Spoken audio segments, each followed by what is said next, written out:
Ladies and gentlemen, boys and girls, children of all ages, welcome to another edition of the Madman Cafe. Yes, that's right, ladies and gentlemen. We are here on Cuticast TV. Yes, that's right. That's right. And interesting to the situation on here and why I can't find myself, I do not know. We'll know in a minute here. I'm just checking myself before I bring in our first guest. Seems like I am not there. Oh, there we go. There I am. Hang on, let me just turn off the audio. And we are streaming. Oh my God. Yeah, this is such an adventure, to this point. Because, for those of you who have been watching this channel and you know my backstory, is that basically, I've done this for many years since the 1980s. Live stream. Actually, I did live. So, this is how it is. But welcome, ladies and gentlemen. As you guys are filling into the channel, we really welcome. Be sure to drop a comment, like, share, and that little subscribe button down there. Be sure to hit it. Very important, more important than ever. YouTube is playing these funny games, and those of you who will be dropping in from Friday Night Tights, welcome. I know Vera Dark is over there on Friday Night Tights tonight, but coming to the mic into the cafe. Hopefully he'll order a cup of coffee. Maybe not. Let's welcome Deaf Angel Shadows. Hey. What's up? I'll take an unsweet, no lemon, please. No lemon? Okay. Yeah. Extra strong. Extra strong, yes. Yeah. That's all we do is here is extra strong. Back when I worked at Universal, there was a Starbucks on property in the park. And of course it was owned by Universal. So, they were all Universal employees in there, and we got a discount. So I would go in there. I'm like double strong. If I was running low on the tea, I drink iced tea. Iced tea and beer. Those are my go-tos. Beer. Yeah. But also coming to the cafe. Uh-oh. See what his request would be is Mr. Sci-Fi Snob himself. Oh, there goes the neighborhood. Good evening, everyone. Good evening. I'm here to class up the joint. Yeah. That's what you always claim. That's what I always do. That's what he does. That's what he's supposed to do. It's my thing. Oh boy! All right. What? I love that. What a week has it been? What is this? Something about a request or something? What did you say before you brought me on? Oh yeah. You're at the cafe. You got to make a request. Yeah, you got to make it. Put in. Is that what it works? I got to make a request for what? Like coffee and tea, Oh, right. If you're at a deli, if there was a deli around here, I drink a lot of water downstairs. I've been killing. I'd kill for a Knish. I haven't had a Knish in a long time. I mainly drink water, but I use Coke Zero as my my. Is that what you're always popping open on Wednesday nights? Usually, yeah. And I usually use that to mix with whatever I'm, the hard stuff. Getting up behind the scenes. Sometimes. Just when you thought Yellow Flash was the only one drinking in this business. No. Normally I mention it online when I'm drinking. If I'm drinking tonight. Well, you're on my channel now, so you could mention whatever you want. Yeah, it's still early. Well, I'm, on my show I mention it. Well, you're I'm drinking some. When I'm drinking some, usually it's rum or whiskey or You're like on Canadian Mountain Time, right? I am on Mountain Time. Yes. Yeah. Yeah, they're still doing shots on Yellow Flash. Have they not learned from the lawyer? That was powdered sugar on his nose. Damn it! I don't tend to do shots even in my younger days. They're just it's kind of bad news. Yeah, but they're doing it for super chats. Yeah, I'm out of Powerball or Powerball. Yeah. What am I thinking? Fireball. I'm out of Fireball. Yeah. I have an empty bottle sitting on the shelf because it looks cool, but yeah. Cam got back to me. He says he's not going to make it. Ladies and gentlemen, I'm sorry. I know you wanted Cam tonight, but unfortunately, Cam will not be here. So if you're hunting to try and figure out where Cam is, he's at one of the million. Uh-oh. What was that? The audience walked in. Oh. Is that what that was? Yeah. Yeah. I was gonna say he's at. What you were gonna say? I was gonna say if you're on the hunt, where in the world is Cam 1138? He's at one of a million garage sales, I think. Well, no, that's not true.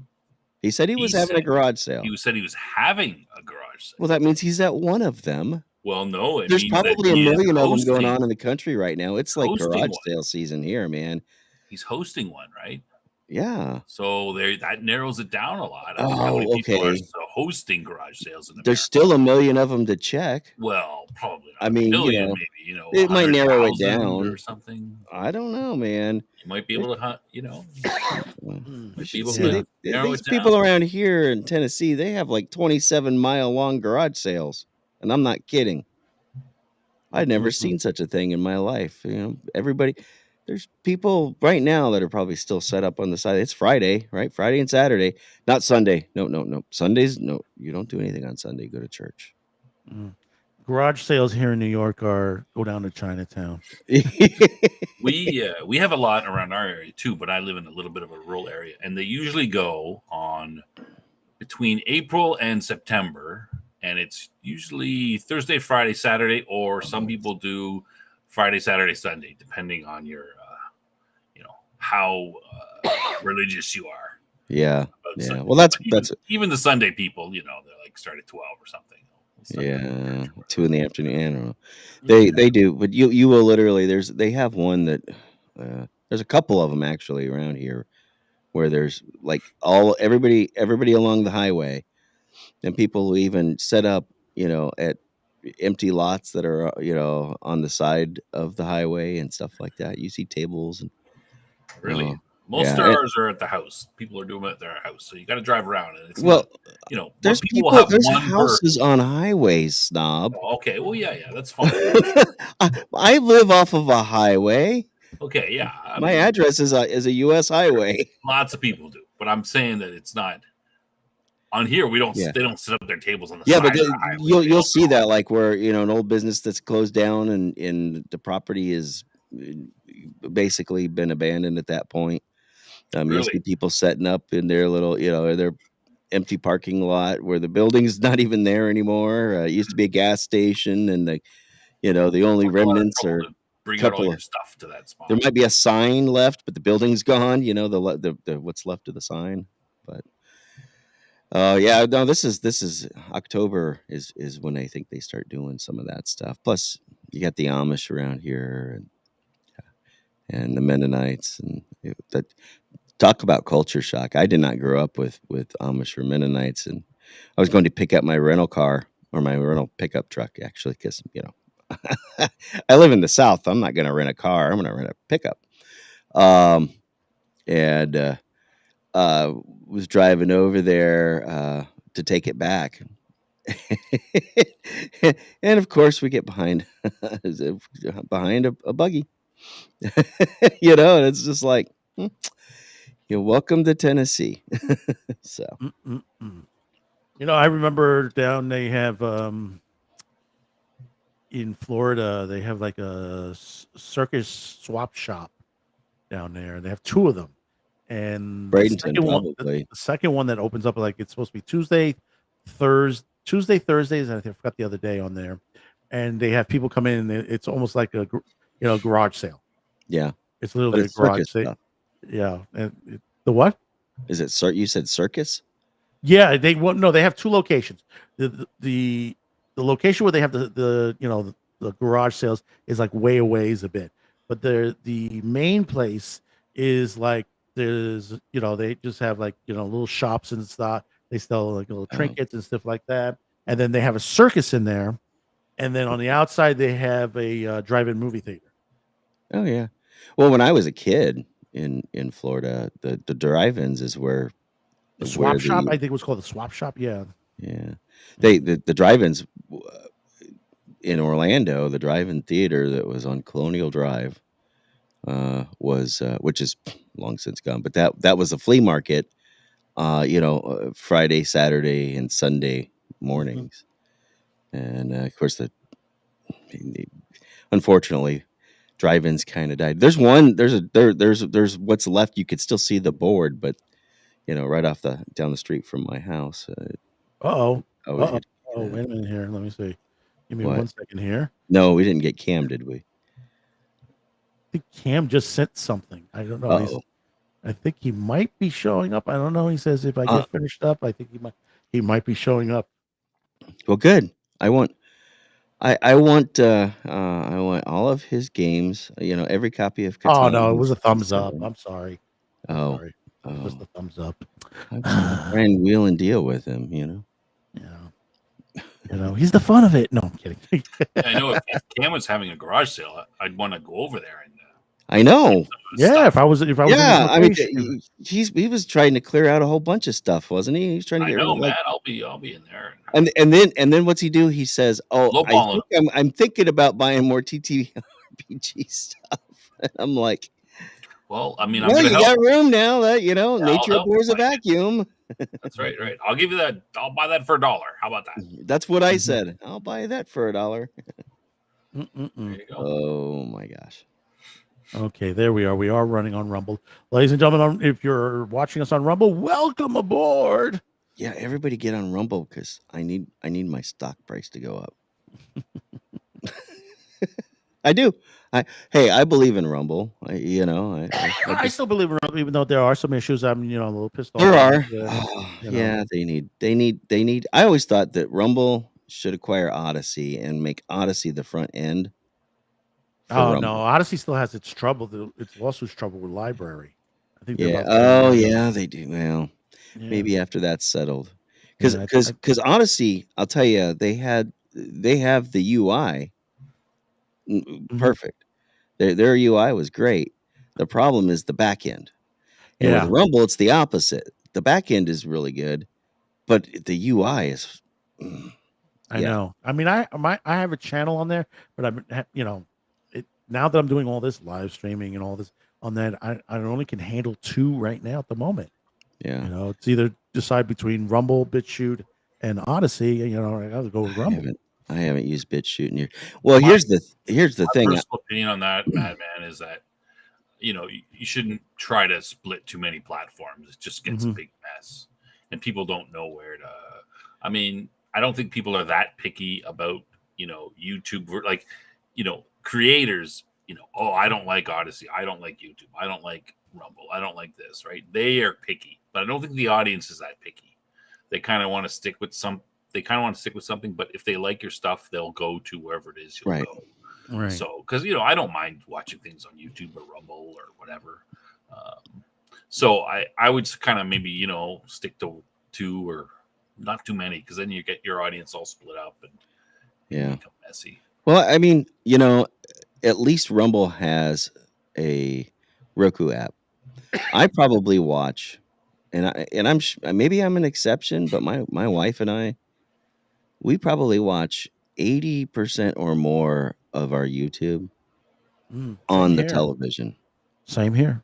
My system is Verizon, and Verizon is hooked up with Chrome, and basically their system is set up like it's streaming. It's a streaming box.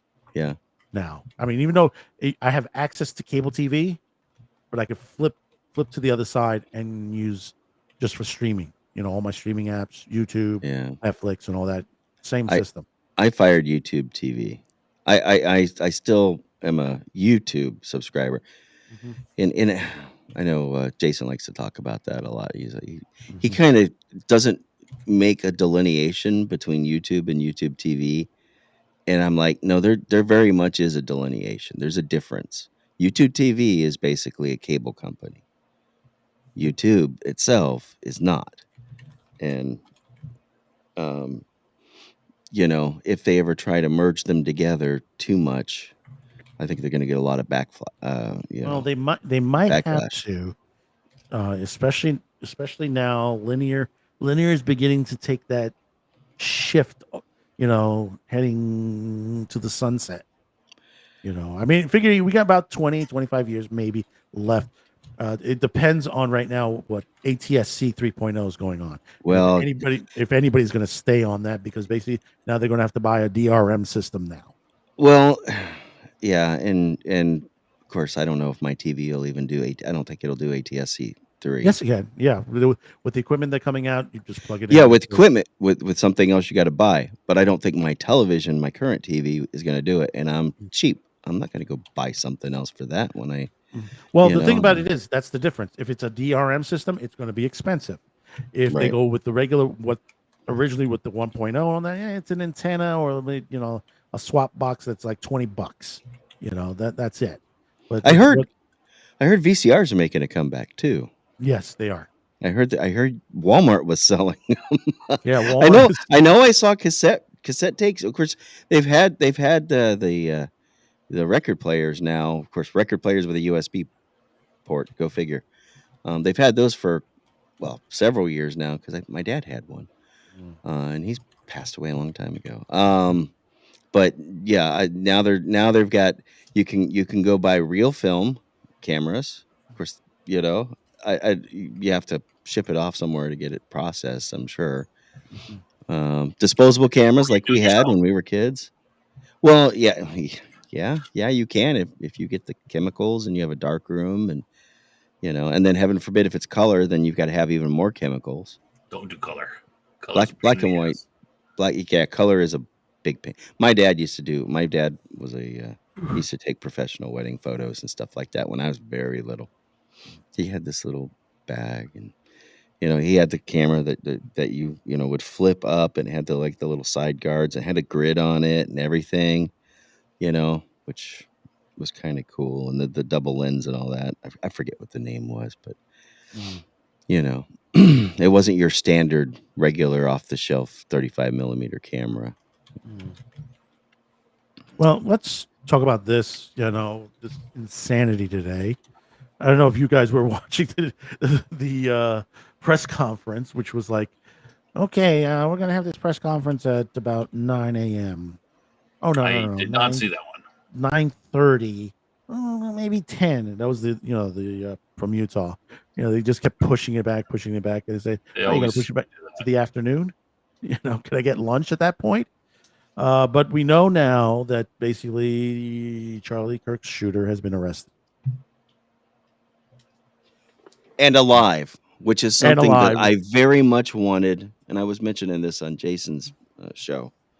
Um, I was hoping to God that I'm like, for the love of God, please get this guy alive because we need a dozen psychologists, psychiatrists, profilers, etc., to interrogate the hell out of this guy, this kid. I mean, he's 22, right? So Hmm. we need to figure out what the hell happened to him that I turned him into that. I don't think it's going to be pretty that complex. It's going to be what everybody thinks. I don't either, but and Hey, that's I'm what I'm banking on the Manchurian Candidate at this point, you think. especially what was just printed up by the New York Post just recently. Yeah, I don't think I so. haven't read I that think yet. it's I going to don't know. Yeah, be very basic yeah. and exactly what you expected, Yeah. Well, no, which is it's not that that. It's that he was raised a Mormon. Now, if you don't know what's been going on with the Mormon Church, and the Newsweek had put this out back in 2023, China's using the Mormon Church to influence U.S. politics.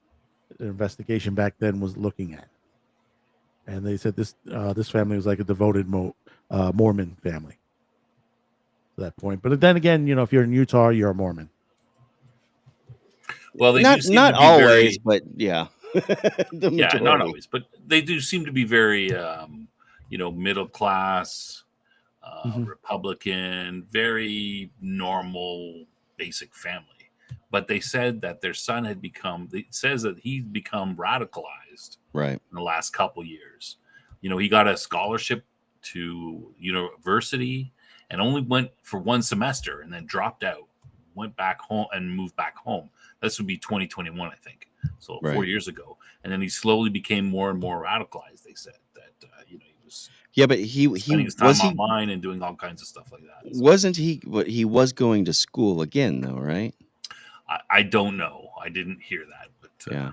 My big fear is and we can jump into this, I guess, if you Go right want, ahead. man. Go ahead. Go ahead. Um It's open. It's an open I open fear mic them night. pointing fingers at Discord.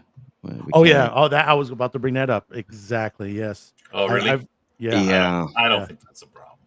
Oh, well, no, It's no different but than Discord is it's a message system, no satanic different than panic. any. You Well, know, I don't think so.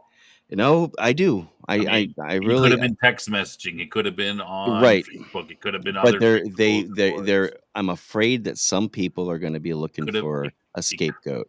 yeah, it could have Yeah. been Reddit. It could have been anywhere. I mean, I don't think it matters. What's the app that they use even the State Department was using?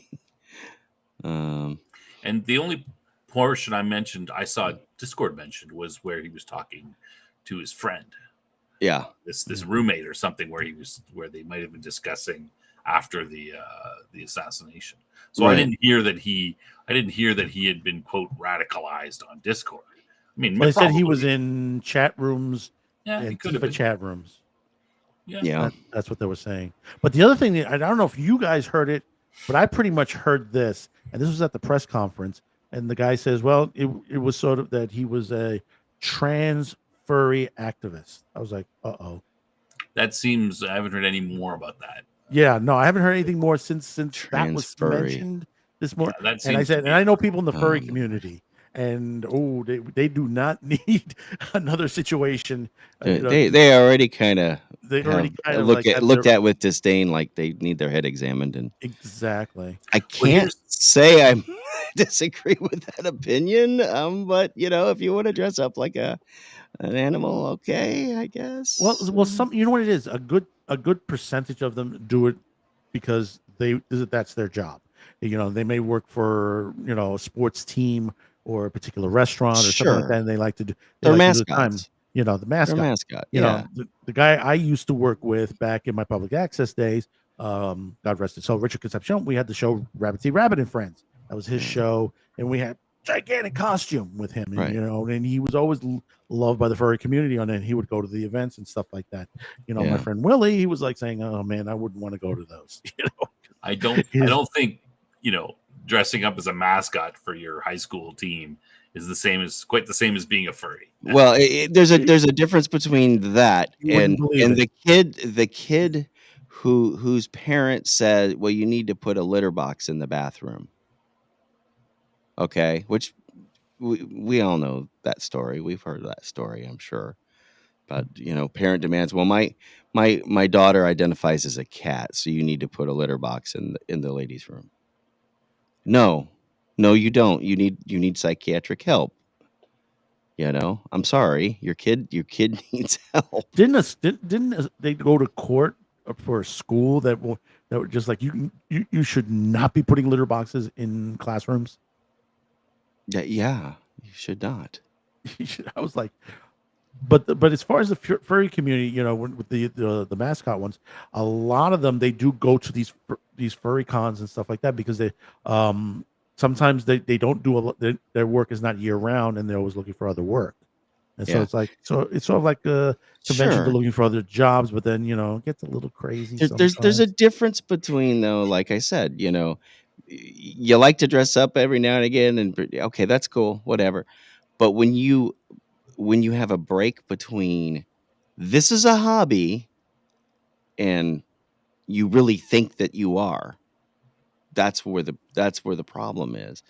You've got a lot of people that, and I can't, I hate to say it, but I think the previous uh, few years didn't help with a lot of the kids. I think we're going to have a lot of repercussions coming down the line with kids that were just, we all know what happened to the kids, Oh um, yeah, with and the thing is, now that they have him and I'm hearing, and this is before we went on air. I'm hearing that the entire family are police officers. They're in law enforcement. Oh, I knew the dad Who was. that- But supposedly the mom is, and I think he has like a She lot of brothers.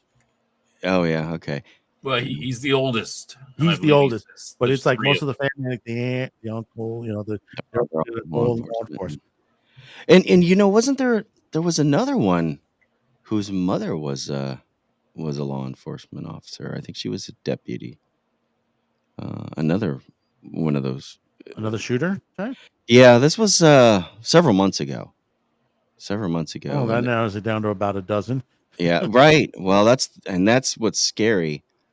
And all these perpetrators are are are from one side, and I'm sorry, but they are. And those of you that swing on that side, y'all need to get these people in check and get them help. Because And that's the thing. They need help. you can't And just yeah. tolerate it to tolerate it. It's like those of us that lean on the other side, we're like, oh no, no, no, no, that person's nuts. Okay. They're nuts. Look, they're nuts. We got you got to watch. No, hey, officer, FBI, whatever. This guy over here is talking about crazy stuff. Whatever. Extremism on either side needs to be called out by the people who aren't extreme.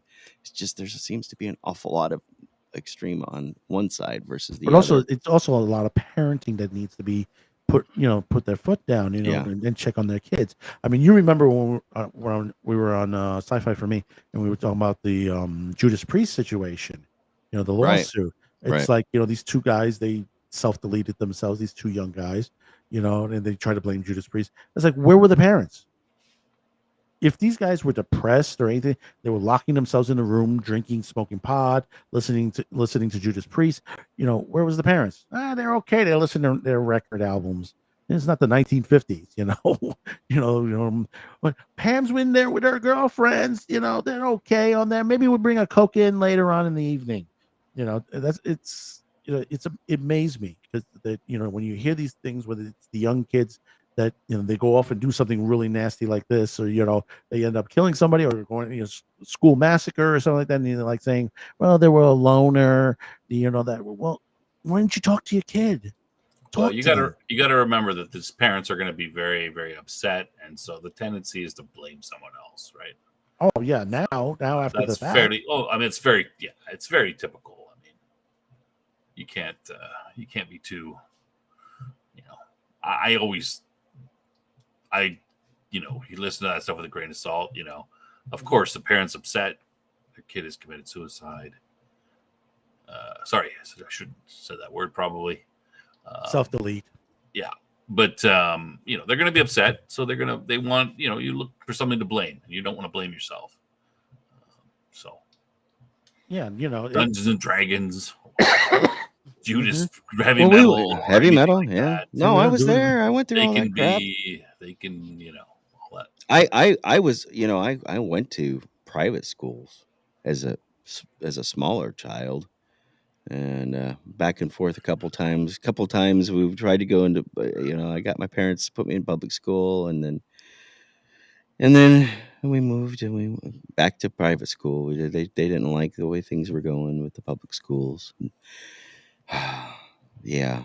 I only spent pre-K and kindergarten in public school, and then I went into private. I went to the Catholic regular grade school and did Catholic high school.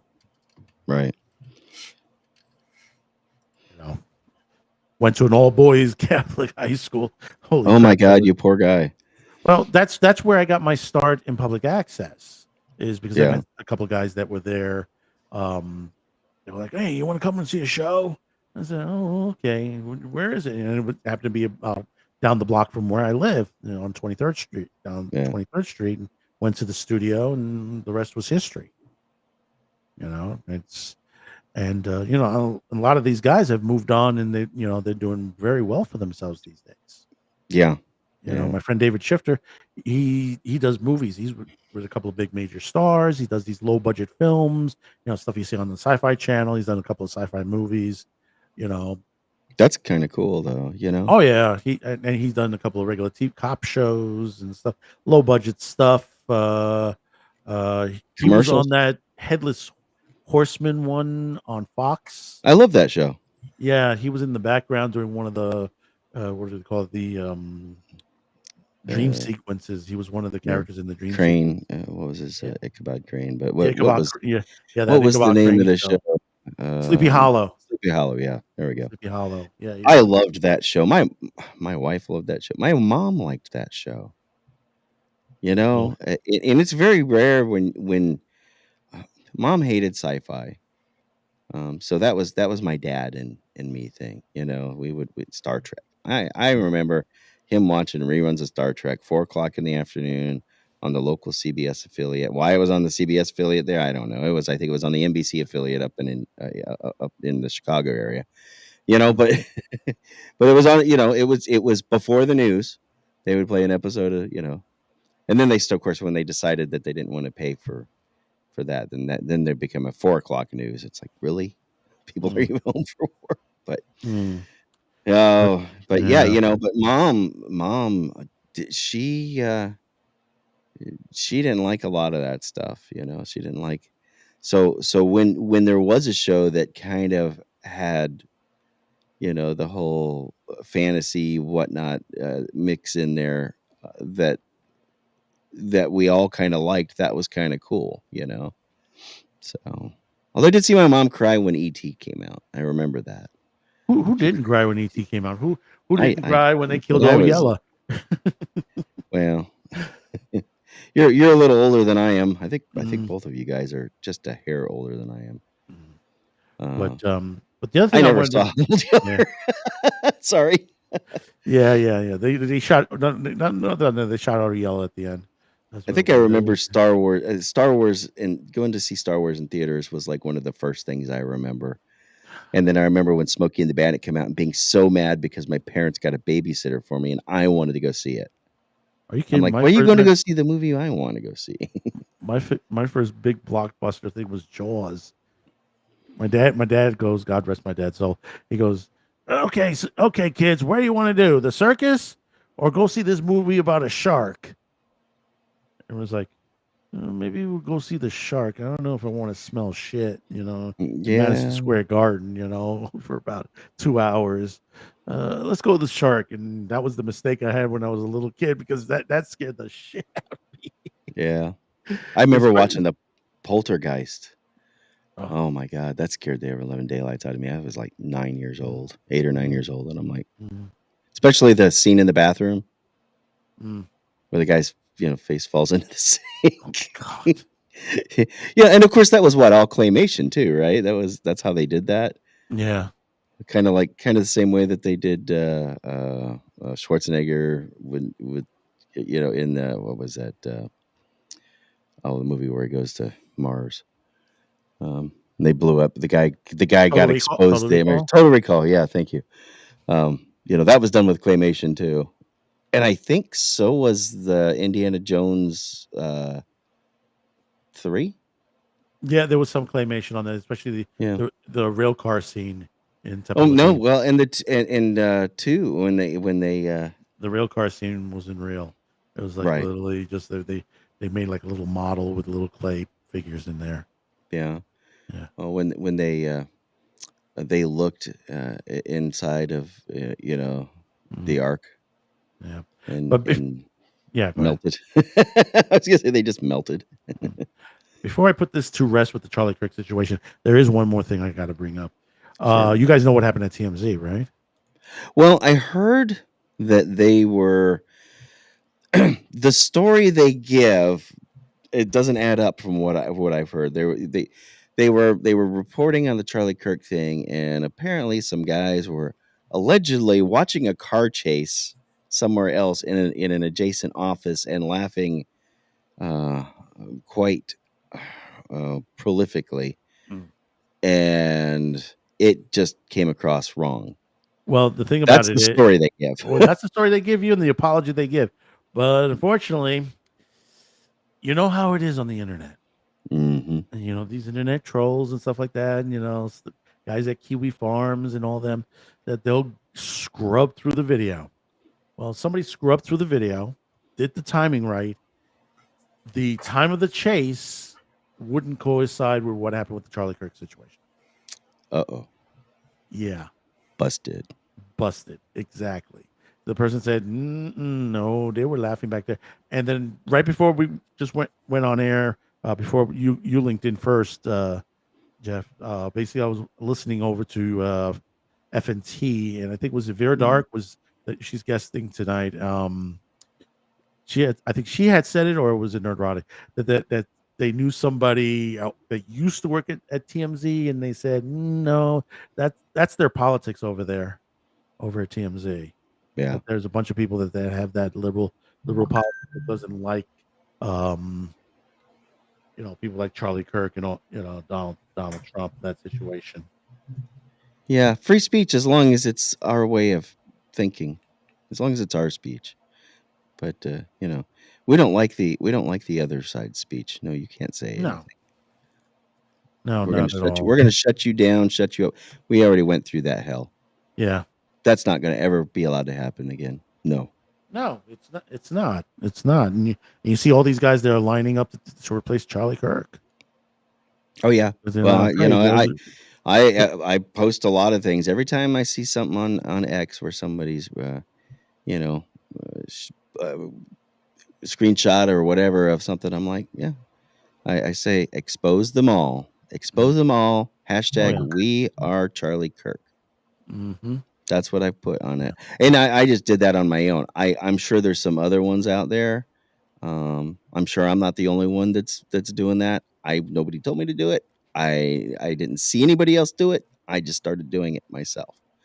So and everybody else, more power to you if you do that. Whatever you want to say. Yeah. But here's something that's going to link up to the story I really want to talk about. We were talking about it on Jason's channel. Mm-hmm. Part of it, we know the Gretchen Felker Martin situation with the Red Hood that she got fired, Mm-hmm. situation. And we made that connection on DC Comics that basically Warner is about to do a split. They're about to be split off, Warner and what is it? Discovery Global. Very bad timing. Very bad timing. But also the other bad timing to it, now that this is coming up, is that basically Skydance could be looking to purchase Warner. I saw that. What's his name? Campio was talking about that. I saw him. He's got 200 videos all posted every day. And that was one of them where he was talking about that. And I'm like, do they get the Animaniacs? Well, no, the thing is that the split depends on, the library is going to stay with Warner.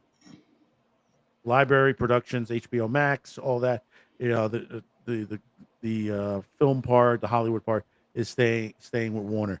Discovery Global is going to get everything else, which is like the Discovery Channel, the Discovery streaming site, TNT, Adult Swim, Cartoon Network, CNN, all the sports and everything like that is going to go to Discovery Global.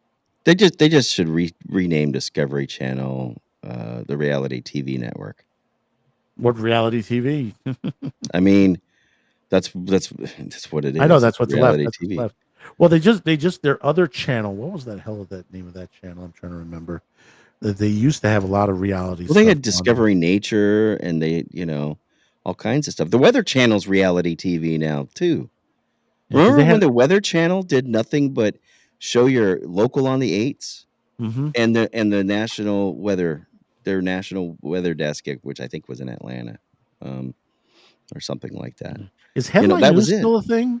Is what? Headline news? Maybe. Do you know stuff? What's that? Headline news, is that still around? CNN headline news? No. Headline. They used to have the headline news channel. No, what is that? It was just a channel. They just did headline news. Oh, no, I don't. They had what's her name that it was shut down in December 2022. Oh, okay. It was CNN. It was CNN headline news. It was okay, so CNN used to be news 24 hours. They're kind of partially at fault for the whole 24/7 news cycle. You know, Well, they where were it's good back then. They nonstop. were good back Partially at then. fault. They basically Well, started they the whole invented thing. it, yeah. They invented it. And Yeah. the thing about it is, they invented it during the freaking during the Iraq situation. Yeah, Iraq War 1. Yeah.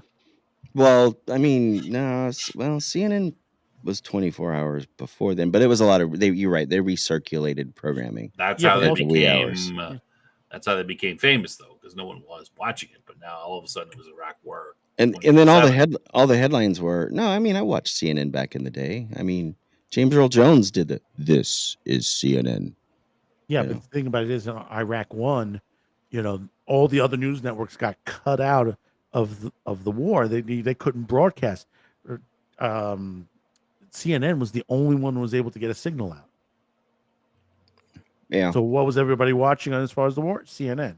Yeah, that was their big claim to fame. And They they even did made it a 24 movie hours about it. as well. Oh, I know.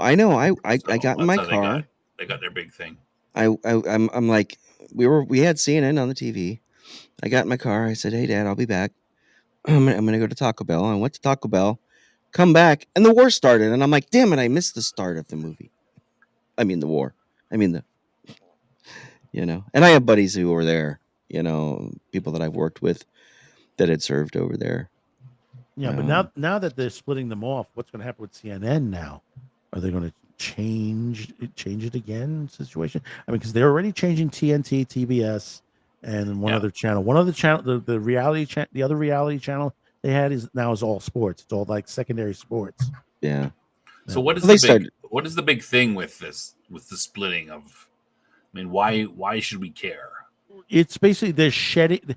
Warner is trying to shed money off of them. Debt. They're trying to shed debt. Probably. Shed debt. Right. Yeah. So they're getting rid of all the properties that have got huge debt tied to them. Is that sure. correct? Can you hold on 1 second? Something's going on here. Hold on. One Mississippi. I think we should just run the show, Snob. What do you think? Sure. Yeah. I mean, I think that anybody that's watching, we want to I'm back. set up the whole what is the big thing? Yeah. I'm not really that versed in this. Like, why is this why is it a big deal? I mean, it's just some company that's going to sell off its properties that are full of debt. What do we care about it? Why should we I saw something about should James Gunn be worried in this deal? Well, who cares about James Gunn? Why should I be worried? Well, yeah, I don't think we should care that much, other than obscure curiosity.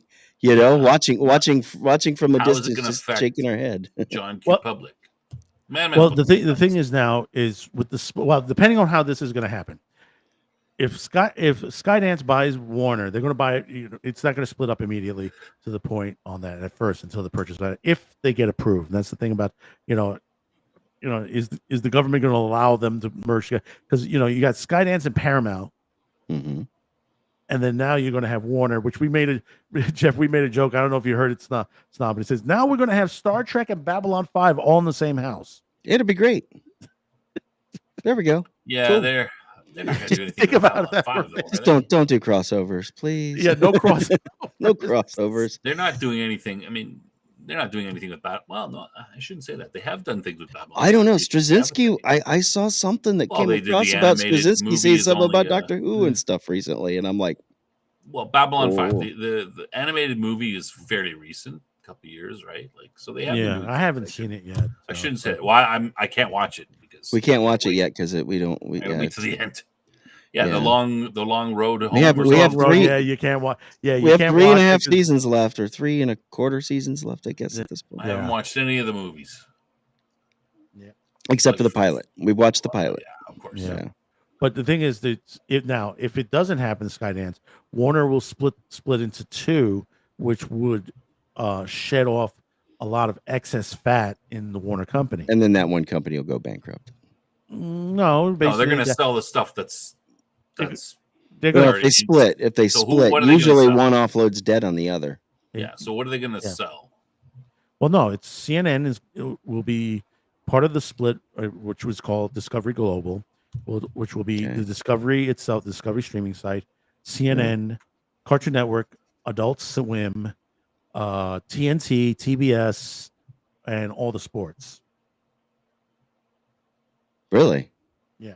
That's pretty big. Hey, that would actually put them in a position where they could rival ABC and And like Disney. PB says, it doesn't meet the Clayton antitrust, so a merger sails through if Skydance tries to buy Warner Brothers. Hmm. Yeah, I mean, you already have Interesting. Disney acquired ABC and ESPN years ago. I mean, 20, And what, 20? Fox. Well, and that was more recent. All you would be doing is building up somebody to be big enough to compete against them. Yeah. I mean, But like I said, it sheds off those. Now, would those other brands on what they're calling Discovery Global survive? Possibly prob- on their own, because I know there's what is some it, of them. MSNBC and whatever else is No, branching that's off Miss also. Now to you, Yeah, the sir. Miss Now. Ms. That- Now. Yeah, those are branching off on its own as well. So Well, that's not even that. Yeah, I mean, Comcast. They're still using the brand MSNBC. I guess what till the end of the fiscal year or the end of the Mhm. year, Yeah, like most of something this, like that. most of this won't happen until probably 2026. So But that's Comcast that owned MSNBC. well, same thing with Warner with the Warner split and the Skydance situation. Who knows? I mean, I mean, have they completely signed off with Paramount? I think it should be done with that already. Correct. I mean, if Comcast wants to throw a wrench in the works, they could try to bid on it too. Yeah. Then we got a whole holy mess. Well, wait. Now think about it. Right. Battlestar Galactica, and Yeah. I mean, I mean, remember Battlestar the A Galactica and Babylon team. 5. Remember the A team. The A team. You saw Oh Face boy. walking around, and they were at Universal, and then he looks at a Cylon and takes a double take. Oh my god. I love that. I love that show. I mean, I keep on seeing these AI generated Airwolf things, and I'm like, look, don't tease me. I like Airwolf. actually, I like this whole idea about. I was telling my wife about this. I said, yeah.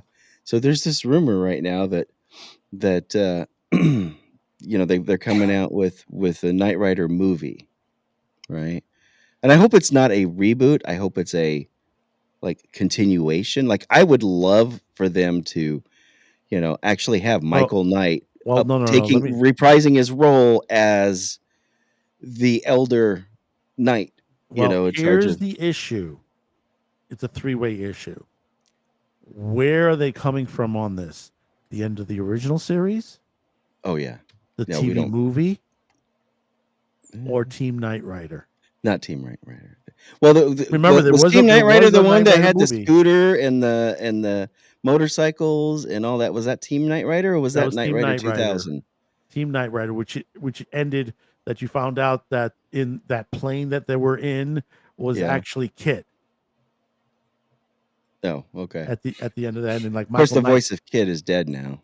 Yeah, well, not back then, but it basically, Yeah. Kit was inside the plane, and Michael Knight. Well, they did it like in a shadow situation, and basically it wasn't Hasselhoff, but Right. it was like Kit was going Michael. At the end, it was like that was like the Yeah. the way they ended the series on that. But there was also a Knight Rider movie that was made, which basically brought back Hasselhoff, but then replaced it with somebody else, with this woman on there, and they changed the car and everything. It was sort of like See, I wouldn't mind a Knight Rider with a really sexy chick driving the car. That would be cool. She wasn't. She was more. How can I put it? She was a cop. Masculine? You Was a she little bit more masculine? masculine onto that point, but it was not. Or was she tomboy? Was she tomboy or tomboyish? masculine? She was tomboyish. Okay, tomboy's cool. It could still be a I mean, tomboy. I mean, come on. Who didn't love Joe? From you always you had Blair, but come on, Joe. Joe was just cool. Thank you, PB. He just mentioned The Paramount Skydance merger is complete on there. Is Thank it? you. Okay. So where I was going with the Knight Rider, I would love to see Michael Knight basically taking over the reins and being their, kind of like the guy who saved his life. I can't remember. He was only in like the first, the pilot, and maybe the first episode or something like that. Michelle Knight. No. And then they later on in season 2 or something, they introduced the daughter. She wasn't like in the first run, I don't think. They just like, poof, by the way, this is my daughter. And she has the same last name as you, even though you're not really related. And then of course he played Gar. Wasn't it Gar? I think it was his name, Gar or Garth. Okay, the name of the movie was Knight Rider 2000. Yeah. The girl was Susan Norman. Mitch Fleggy was in it also. Oh, from that's the one. She died, right? The character died. Mm-hmm. And that was, yeah, okay. Well, no. In the movie, Edwin Mulhare dies. Devin. Yeah. Well, I mean, even if Michael took over what Devin was, no, he walked away from the whole situation. Michael Knight did. Yeah, Michael, and it was I forgot what the car was. It was a new sleek type car. Wasn't the original one? Was it like a Stingray or something? Something like that. It was, yeah, and it went and you could ride it on water. Okay. but all right. So let me propel this forward, because the rumor is not only are we getting a Knight Rider movie, but we're also getting the $6 billion man. Well, and million is too low. I mean, yeah, $1 million these days is nothing. So it's the $6 billion man and Airwolf, and all three are going to be set in the same universe. And my wife's like, "How the hell will that work?" And I said, "It's easy. Okay, so Knight Rider, Knight Industries 2000 worked for the Foundation for Law and Government. All you do is Foundation for Law and Government also is the one that did that funded the $6 billion man, and they were the ones that funded, Airwolf. No, but it was OSI that funded the original $6 million man. Right. That's just a shell corporation. Right. It's just I mean, it would be it's same principle, right? Come on, guys. You can rewrite the death of superheroes in comic books and bring them back and make up stuff. Yeah. You can do anything. I find this interesting. I don't really, the amount of trust I have in Hollywood is so low that I really don't care until I actually see the show comes out and I have an inkling of what it might be like. Because, I mean, these all sound like perfectly good ideas, but they could be perfectly horrible depending on the writing and mainly the writing, but all kinds of other choices that they make. So I really, to me, this is it's kind of just speculation, and you can't really, who knows if it's going to be good. PB has a good point. Does Knight Rider work in this day? You have to definitely push it. Everybody's card kind of talks. Think about Batman. Yeah, everybody. Yeah, your door is ajar. Your door. No, it's not. It's a door. It keeps on telling me it's a jar. It's not a jar. It's a door. Well, there was that series where the guy dies, and he ends up in a virtual world. Mm-hmm. And when you die, they put you there, and in that universe, they had talking cars. Okay. I mean, what if you took Knight Rider and you souped it up even more? And I mean, Kit was an artificial intelligence. I mean, that's still pretty right. Like he talked to him, he had jokes. Kit was AI. Figure stuff out. I guess they didn't call him AI, but what was Kit's? I'm sure he had a designation for his processor. KITT, that's what it was. Well, that's Knight Industries 2000. Well, that 2000 was 25 years ago, going on 26. Exactly. So I mean, this is a good. PB's got a good Knight point. Industries 3000. PB again. Yeah. Where are the original ideas? Yes, where are the original ideas? Hollywood has none. They're like I'm very blasé about this. It could be good if they did a really good job with it, and good quality, but do I have any trust in them? No, here's originality, and it's very. I think I've mentioned this to you guys before. There's a horror film coming out called Good Boy, which is basically a horror film from the point of view of a dog. In other words, the dog is seeing all the evil around him and trying to save his master. Oh, so he's not Cujo.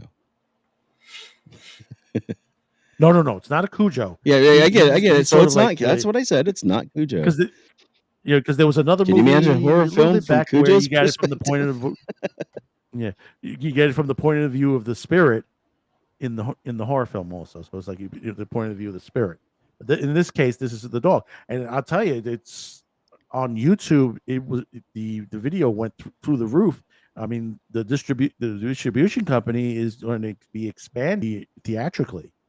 They were doing for a quick run, but now they said maybe I think especially since Weapons and Conjuring has done very well in the theaters, that they may expand it next year. The movie's supposed to be out next year. So I disagree with PB in the sense that I think there are tons of original ideas out there, and I think that now there are more people in the world. There are more people who are. It's so much easier to create things than it used to be. With you can easily type up stuff on your computer. You can there's much easier to make movies, edit your own movies. I mean, there's so many tools with the computer age that allow you to create things that more people are doing so. The problem is that getting those things out to the mass of people, and there are tons of original ideas out there. It's just that Hollywood is not structured to take those ideas and put them into a movie form because they think movies have to cost $200 million. So you're not going to risk $200 million on some guy who writes a short story and he's never published anything before, even though you think it might be good. You're only going to risk that much money on properties that guarantee you to make you money, like Sheriff Lobo. We're going to have Sheriff Lobo Marvel movie or something. No, we need Sheriff Lobo. That's a kind of a. So I think it's there. It's just Enos. I remember Enos. God. Yeah, I mean it's there. It's just that people, they're the people who make these things are not willing to take the risk because they're afraid. They're afraid. They want to follow a formula. Well, first of all, the generation that's come into the writer's room of late does not. I don't know what they did. They're the. Yeah, I mean, it's just going to get worse because of the AI generation is next. Have no classical training. But they're the Wikipedia. Let's rip everything from Wikipedia, and that's our source instead of actually sociology majors. They're not good writers. The ones that are being employed. The majority. There are the ones that are outnumbered. Yeah, they've hired 9 writers to write something. It's like, and they just. I don't blame Hollywood. I mean, if I was spending $200 million on a movie, I'd want to make sure that it's going to make its money back. Otherwise, I'm going to get fired. You're right. Hollywood is creatively dead. I'm not disagreeing. Yeah, I don't know. I agree with that. My point is there are lots of original ideas, just they can't come from Hollywood. It's just Hollywood. Hollywood is devoid of them. It's just like I said, the writers that they hire are all woke. Seattle, and the whole, and they're writing books on their own. Yeah, Seattle and the whole tabletop cabal bubble there. They're mostly devoid of talent. I mean, Wizards of the Coast literally has 0 talent left. All of their talent was either fired or left or retired. They retired or they just totally, or they retired and then they went to somebody else. So they structured their retirement. Good writers, but they can't get jobs in on these television shows because these people they don't check the right boxes. Yeah, they have. It's not based on or it doesn't fit. Or whatever their ideas don't fit in the formulaic calculations, the metrics that they've got specified. Yeah. So story, but then it's okay. Well, how many LGBT? There's not enough LGBT whatever characters in there. Yeah. No, PB's dead. Why is PB not here? Got great ideas there. I mean, he's making a good point again. Yeah. Yeah, he's making a good point. Don't assume their gender. I've been meaning to do this a story about this, but I take some research and stuff. But Yeah. I've always there have been rumors for years in the writing community, like book writers, that you can't get anything published unless it's got some LGBTQ element in it, something. Otherwise, you won't get published. And I've been curious to talk to someone in writing who's doing that. I mean, with the exception, of course, the people who are already established, right? Stephen Right. King can write whatever he wants, and they're going to publish it Because right? it's Stephen King. J.K. George Rowling R. R. can Martin write somehow managed to get through. R.R. Martin, even though he can't finish. What's her name? J.K. Rowling's can write whatever she wants, and they're going to publish it because they are worth hundreds of millions of dollars. But if you're starting out and you're new, there's gatekeeping going on, and you can't get it. You can't just write a story and say, "Here's my story. It's really good." Oh yeah, it is good. Let's publish it. Nope, got to have these things in it, and that's that makes it harder for people. But I'm not sure if it's true. I mean, at one time, Joss Whedon was a new idea, and now everybody's copying his stuff, and his stuff wasn't bad when it was out, when it was new. Yeah, but they hate him now. Well, see, they hate him, but they're ripping off all the ideas he did and trying to fit it. Look at one of the new Star Trek shows with the Muppets. We already saw that. In fact, we saw that a couple times. We saw it in Supernatural, and we saw it in Buffy and Angel. Angel. Yeah, I was going to say, don't leave Angel out on the Buffy one. Once more with feeling was great. That was the first time I ever seen something like that, where it was a in-universe explanation for why everybody was singing and dancing. Angel was the best episode with the puppet. Yeah, that was literally that was. But they don't need to do it in Star Trek. No, that doesn't make any sense. No, but seeing Angel and Spike fight, and Angel being a puppet, and Spike trying to fight a puppet and getting his butt kicked, that was hysterical. Well, and what was the one with in Supernatural they did the cartoon. They went and basically became the Scooby-Doo universe. Scooby-Doo. Okay. At that point, I was kind of like, you guys jumping the shark now? You're kind of trying to pull. That's a one-trick pony, and you can't do it over and over again. You cheapen the original when you just copy it and duplicate it and triplicate it, and when they introduced God, that's when they jumped the shark. I liked it when he was still just a prophet. Yeah, exactly. They should have kept him as a prophet for the rest. Have them, that he was God originally through the whole thing, and then they freaking just, they took his powers away and gave it to the kid. It was Booger, wasn't it? The what? It was Booger. Yeah, it was Booger. which was kind of. Oh no, it wasn't. No, it wasn't Booger. Booger was Metatron. Metatron. Oh yes, Metatron.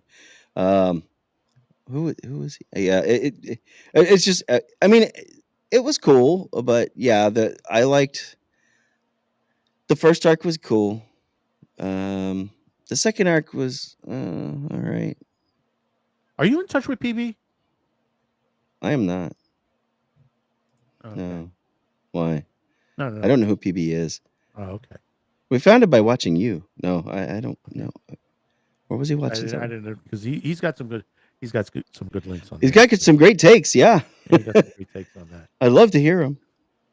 Yeah, is that true? There, you said that, and I mean, I wouldn't be surprised. I mean, that's just very typical of what everybody's the message. Oh, wait.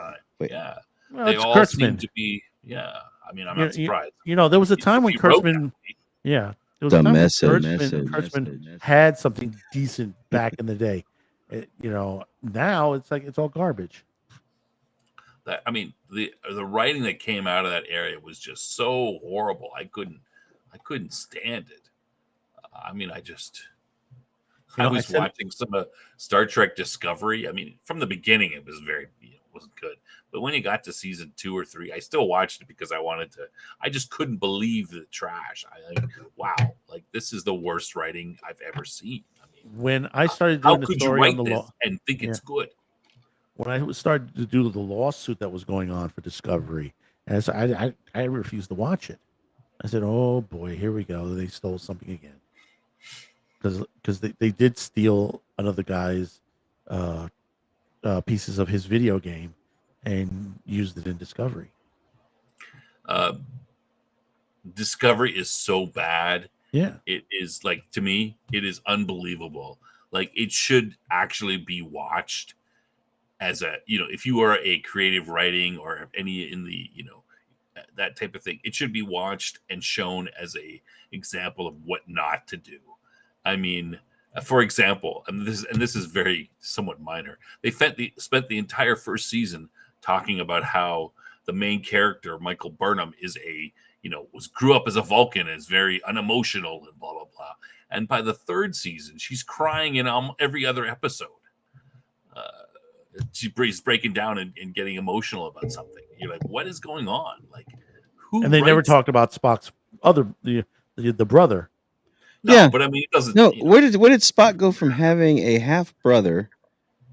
Which wasn't his half brother was That was Star Trek V. he was full Vulcan though, right? Wasn't he?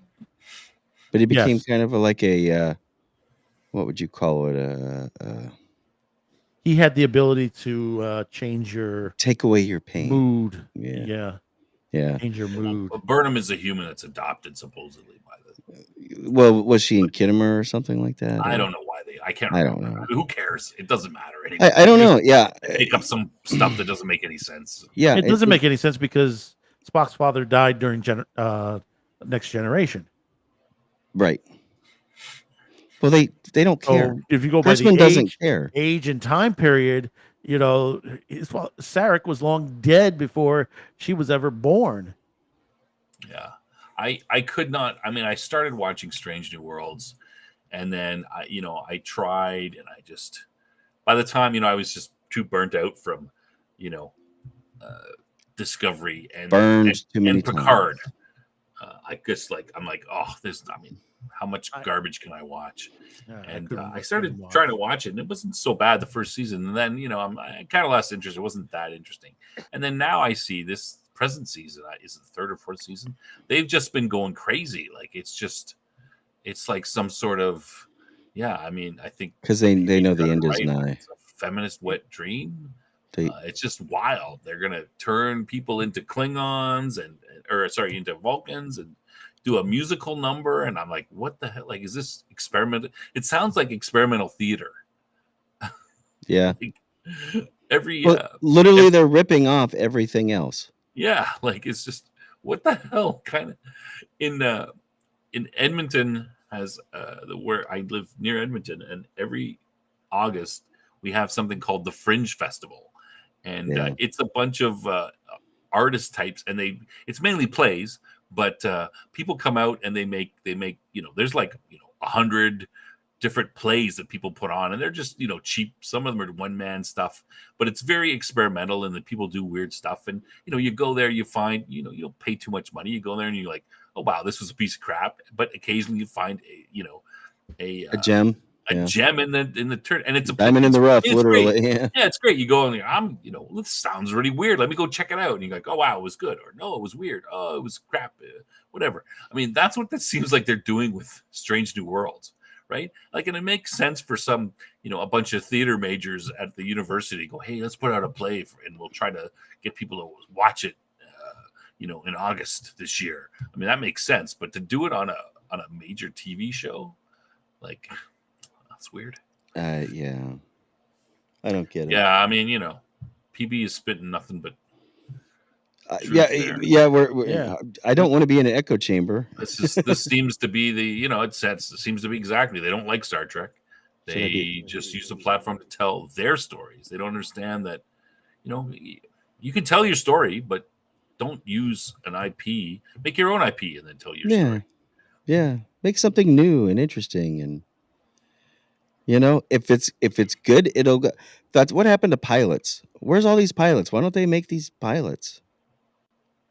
You know? They're scared to make pilots now these days. I mean, I still 1990s, you had a slew of pilot shows, and every what came out of it. September. You know, Yeah. great shows come out, including Babylon 5, Hercules and Xena.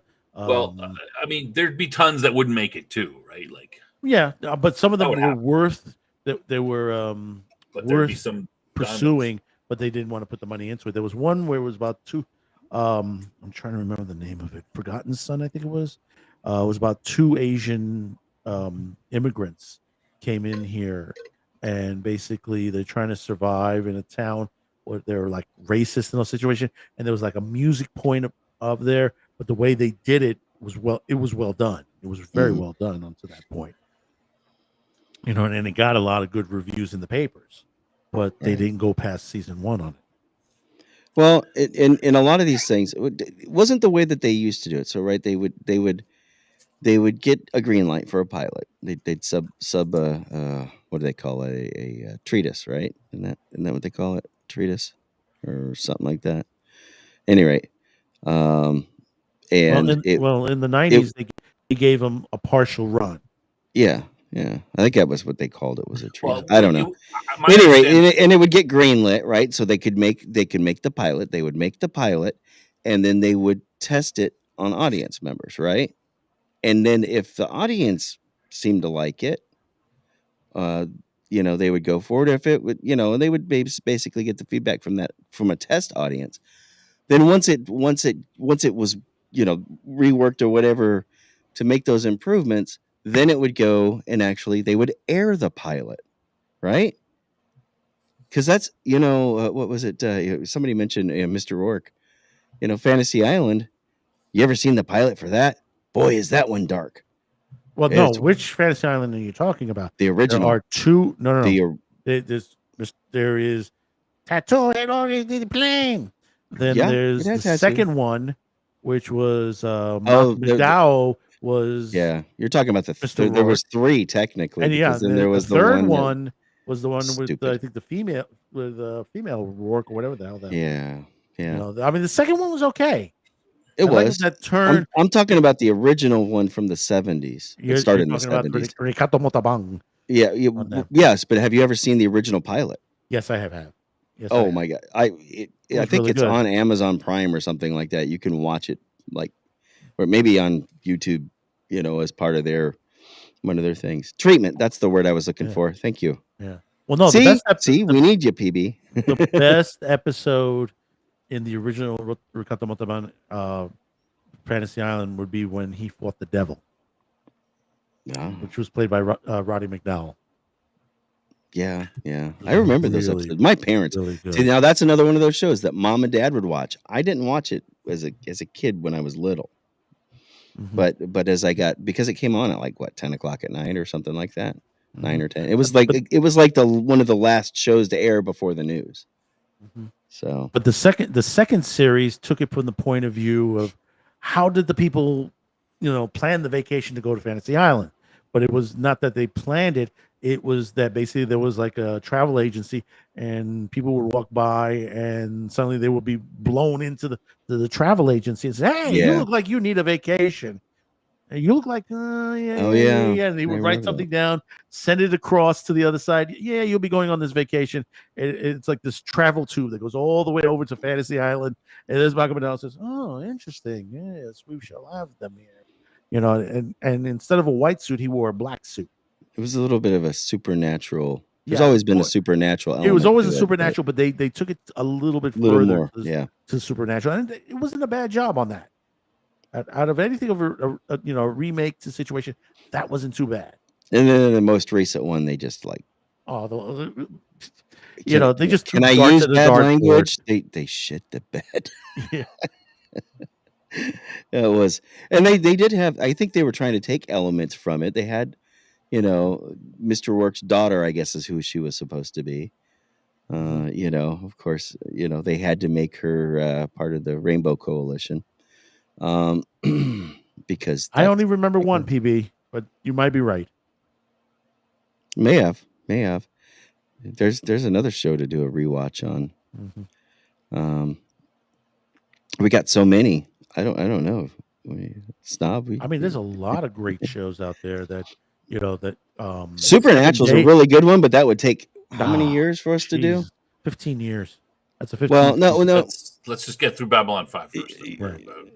Yeah. Yeah. Well, You know, and we still Cam we're on hasn't. we're on episode 34 or something, and we got 30. What are you 111. using these weird numbers for? It's season 2, episode Well, whatever. we got 112 or 111 episodes total. So How many we got of ways to go. And then if you want to We're do in the movies 30s, too. 34, 35, something like that. Okay, so we're about We're a third of the way, maybe. maybe we're season 2 out of. Yeah. We're not. Oh, we're I not, want to. I want to say I apologize for jumping out the other night. Verizon decided to do its You don't have yearly. to watch the show. It's okay. No, I know. It's like I wanted to say what happened was He wants I to got tell us kicked how we're out. wrong, snob. I got kicked out by Verizon. Oh. Verizon decided to update everything all in one shot, and it knocked me up because my wife was screaming from the other room, "I can't watch TV!" And I was like, "Uh-oh." Yeah. I'm hitting the Verizon site, and they're like, in about 5 minutes, your system will be going down due to our service updates and repair. Planned maintenance. Oh, come on. You planned maintenance and didn't tell me about it. Yeah, In exactly. prime Exactly. Normally they do it at 2 a.m. What? Yeah. Yeah. Well, yeah, but I'm up at 2 a.m.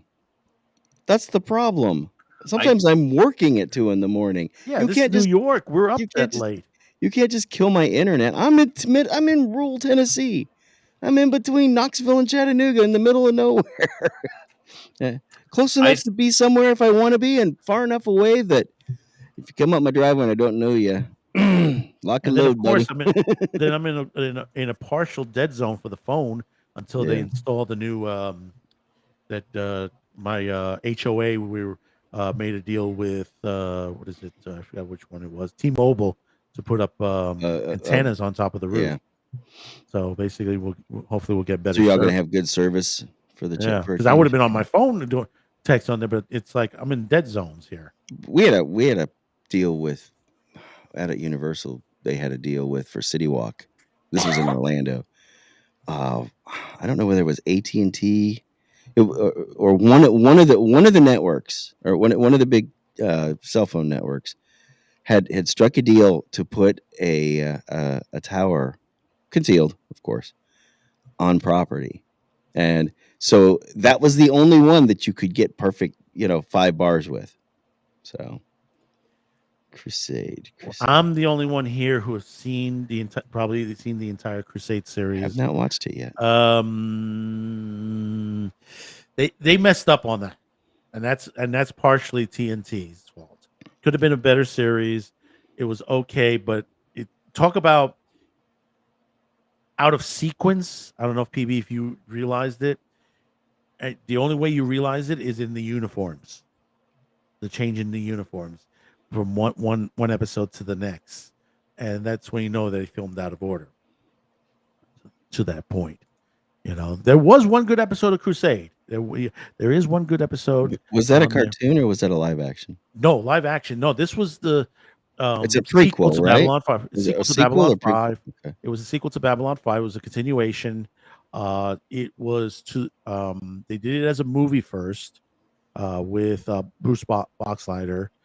It was there was a particular, we can't really talk about it, but there was a particular character that's come back into the fold and caused a disaster that they have to I hope remedy. it's not the somebody I situation. know that's not in a particular season that got spoiled to me that person is not in the last season.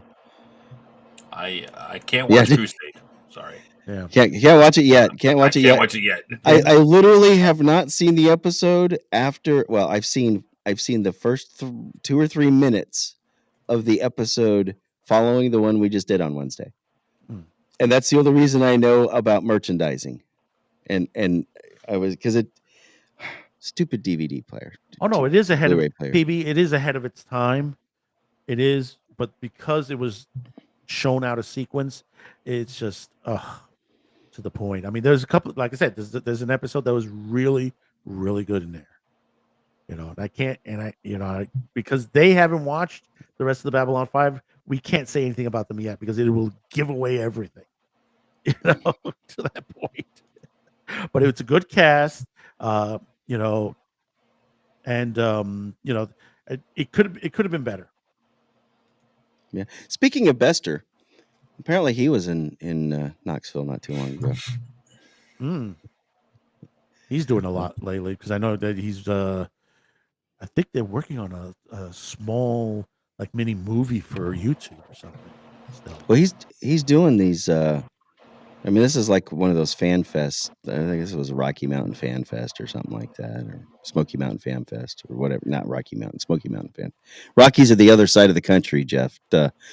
Yeah, Smoky Mountain Fan Fest and Fanboy Expo or whatever. And I'm like, hey, somebody said, hey, look, it's Walter Koenig. And I'm like, oh look, it's Bester. And everybody's because everybody's saying, oh my god, talking about him being Chekhov. And I'm like, oh yeah, no, PB. I'm the only one here who have seen Babylon 5 about 1,000,000 times. yeah, Cam's No, not here. Cam He's will be the other. Cam is the other. Cam has seen it all the way through.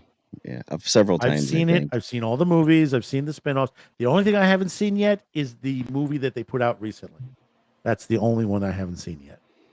See, yeah, no spoilers. No spoilers here for these guys. Because we really I just almost did it a second ago because I was about to say, what happened, in the Crusades, and I said, "No, wait, shut up." Yeah, well, and the thing is we want to give an honest, as close as we can to a first or newly watched, thing. So it just the way my life worked out when Babylon 5 came out. I was busy doing other things. I had other interests, generally of the opposite sex. I was 21. And I did too, and still got to see it. Well, oh no, don't put no. Legends of the Rangers. No, don't go into that one. No, definitely do not. PB, do not go into that Legend of the Rangers. That's another of the Babylon 5. Oh, is it? Well, there was a comic. That was a cartoon, right? No. It was live action. It was supposed to be a spin-off. Another spin-off. Right. It was a pilot episode that they did, and it just was it supposed to be like the Star Furies, but basically, kind of like what they promised us in Star Wars. No, that Gina was going to be involved in, but didn't happen because of it KK. Was like a crew of misfits type situation, and it just didn't work. It just really didn't work. Bad batch. Even though they had Jakar in it in the pilot, and just Jakar couldn't even save it. Let's put it that way. Wow. Wow. Yeah, that's. But he did have the funniest line in the whole damn series, in the whole damn movie. Blew a kiss to everybody. But there, no. What I was saying is did they not do a cartoon series at one point that was supposed to be B5? Yeah. Did they? No. I thought they did. No, they had a slew of movies. Yeah, no, I knew that, but I thought there was which one of them was on green, practically totally on green screen. No. I like some practical. If you're gonna do, I don't mind CGI as long as the CGI is backstage to the. No, this was like one of the Tales of the Babylon 5, I think it was called. And they mostly green screened it. It was supposed to be like another try of the new Straczynski trying another pilot to possibly another new series.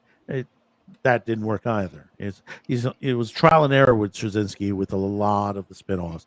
I think Crusade would be about the most successful out of any of the spinoffs to that point, because at least that got a season. The Road Home.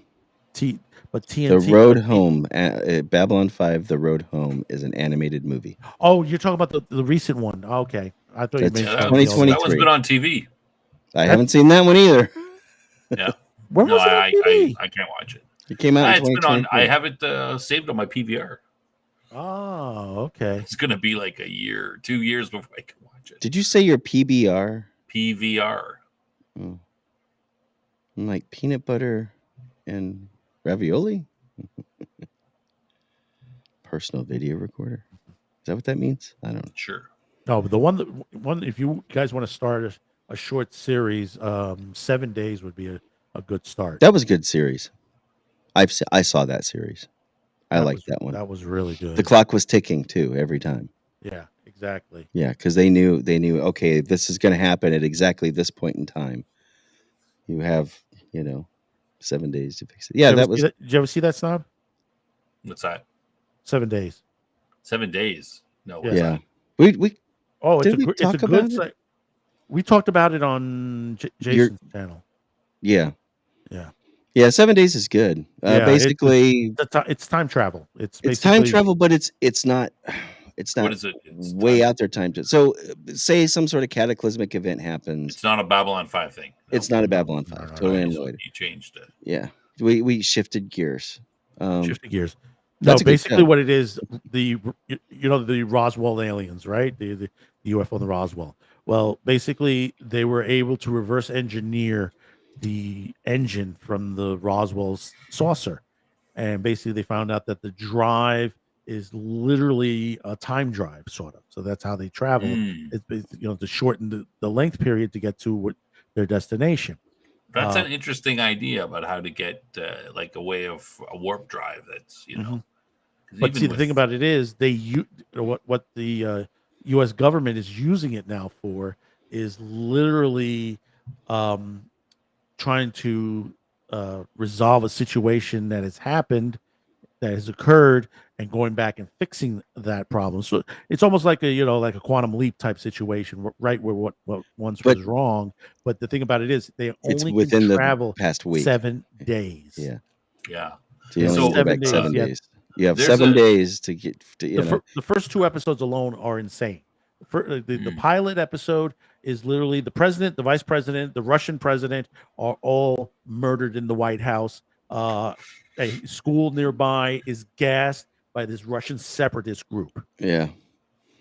and So basically, there is a show similar to that, a British show that is more recent than this, but it is on set that every year, once a year, the Earth goes through this, I don't know, field or it hits a certain point in its orbit, and that is a set point, and you can reset as many times as you want up to that date, right? But once you pass a year later that date, then you can't go back that year anymore. So it centers around a bunch of people who are able to perceive the changes that have gone on, and they work for some special government entity, and they go and they change. They can change history within that 1 year, and they have to decide. Like the government has to decide. Okay, well, this happened. Do we want to go back and start again? It could get worse, or do we want to just let that go, or whatever? So. no, the jump with this, the forget the name jump of it can all. only happen once. Yeah, I'll figure it out. I'll figure out the name of the show. But that's it's same sort of deal, but different. Frank Yeah. Park. This is No, this they 1998, 2001, pretty old. Yeah, this they send one guy back in time. In other words, when the series starts, is that they've been testing it with people, with astronauts, and all the astronauts have died on there. Right. And basically, they found one guy that was able to handle this. So basically, they send him back to the figures because the power source needs to be recharged. So it's not like you could jump back 7 days and then another 7 days. Another, you can't do that. It doesn't work that way.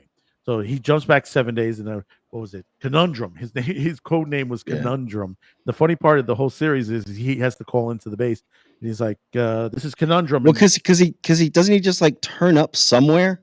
Yeah, he turns up. He's supposed to land back on the base, which is called. But he doesn't. He never makes it to the base. It's always somewhere else. Yeah, the place is called Neverland, and he's supposed to land back in Neverland. So he's at a diner. One time he's at a diner, right? And he's trying to get.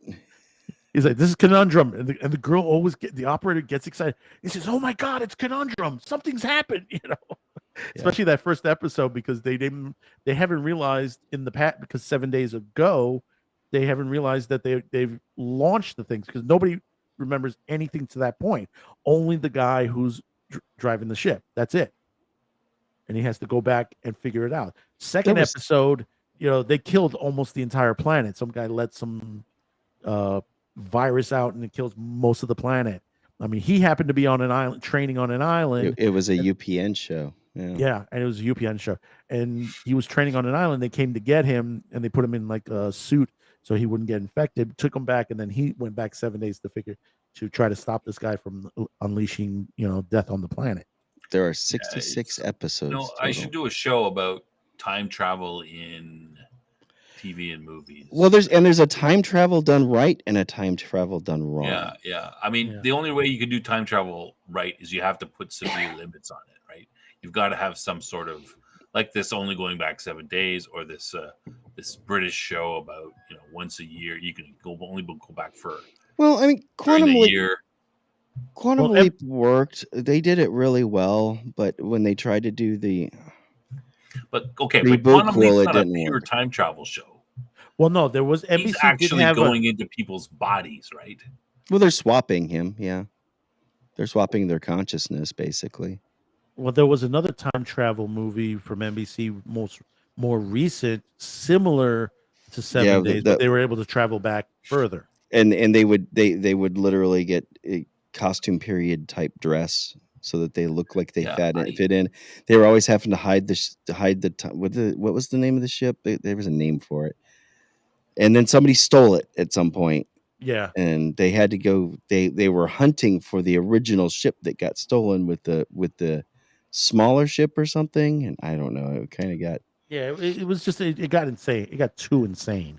I never really considered Quantum Leap to be a time travel movie. Just that he was, his consciousness was going into different bodies, and those happened to be in different. He traveled all the way back to the Civil War. Yeah. Yeah. He traveled to the Civil War. He traveled to JFK's assassination. Which Marilyn one? Monroe's death. Elvis Presley. Yeah. He was a black man at a countertop, a white only. Yeah, but it wasn't really about. I mean, it was about time travel. It was about these eras. Him being in the body of a different person, and hit how a couple of different things. Like, of course, yeah. I mean, I think they got that from what the hell was the name of that movie? Trancers. That's what it was. There was a movie called Trancers. It was like 82 or something like that, late 70s, early 80s. Yeah, there was 80s. They had like 6 or 7 movies of the sequels to it. Literally, it was about a guy from the future, and he was sent back to get this villain that was able to turn people into zombies and stuff like that. But what it was, he was injected into the past, into his ancestor in the past. So back in the 80s. So this was like way in the future, and then he was injected back into the past because the villain was killing off the council's ancestors one by one, so the council was disappearing on there. They made several sequels to this. Yeah, and I mean Quantum Leap was what, 89 through 93. Mm-hmm. It had 97 episodes. That's another one. Has Cam seen that one? So just for me to confirm, the 7 Days. This is the one set. It's Anthony Powell, 1998 to 2001. Because I found another one from 2016 or something. No, 7 Days was 99 through 2001. 98 to 2001. Yeah. Okay. All right. Yeah, that's it. It's 3 seasons. So we could do it if we can get a hold of it. It's on. There's a couple of episodes on the Internet Archive. Yeah, we probably have to get the blue. It was good.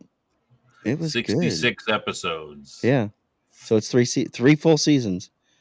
Because there's 21 episodes in the first season. I'm guessing because the pilot's and the pilot is 2 episodes. So it's season episode 2. Season 2 begins on episode 22. You're correct. Yeah, and there's 23 episodes in season 2. All of them listed on the complete series on the Internet Archive. Oh, it is completely there. Okay, because I know I caught the first 2 episodes recently there. because I was watching a piece of it on Get YouTube. up the whole seasons. All seasons are there. You can just click on them. Hey, that's where I found a really good Chuck Interesting. Norris movie. Chuck Norris movie the other night, Forced Vengeance. Interesting. That was a good movie. But I liked 7 Days. It was pretty good. Yeah, I think what in season 2, PB says, that's I think what kind of killed it was 9/11. To be honest, I think that's why it never came back, because it you look at the last air date was May 29th, and I think things changed in the country at that time, and a lot of stuff just kind of went. And I'm sure it was probably filmed in Canada. It was a UPN thing. Mm-hmm. Yeah, I mean, PB's got a point. Time travel that's not in, if I'm on the Earth and I time travel a day into the past, and I don't move in space, I'm floating off in space. I'm not on the planet anymore. Well, there was a time when the Doctor wasn't supposed to be able to meet himself, and then you had 5 of them all in one place at the same time. So no, you had the 3. 3 was first. The 3 Doctors, then the 5 Doctors. It was the 3 Doctors, the 5 Doctors, then the and then 2 13 doctors, of them, and 13 of them in the 2 doctors, the 50th anniversary. Yeah, and the anniversary one. Because you had the War Doctor plus the others. Yeah, I just PB's right though. I wish some people would come up with some original stuff. Even if they go back they have come up with original stuff. They have. They're out there. It doesn't get out there. Nobody wants to touch it. Yeah. That's why it's these days it's much easier to do it yourself. Do like a pilot or a short and put it on YouTube or something like that and see if anybody bites. You know what? Well, that's what I would be I would interesting. like to do that on my channel. Focus more on independent, good, indie authors or whatever. Try to bring those things to light because, I it is devoid of it's deliberately so. They're keeping themselves gatekept to the point. Look, normally I'm not against gatekeeping for some reasons, but yeah, in this case they're in a bubble. They're just like I said with Seattle, same deal. They're in an echo chamber, and you don't have any outside. They preach like they know, like they think they know what, and it's like, you guys realize that we're already past that now, right? No. Yeah, it doesn't change the status quo. Exactly. I don't understand it either. It's that, I mean, Hollywood wants to make money. That should be their biggest. Why would you ever put out this stuff that nobody likes and you can't make money? Like, I can't. I thought money was that important to them, but apparently it isn't.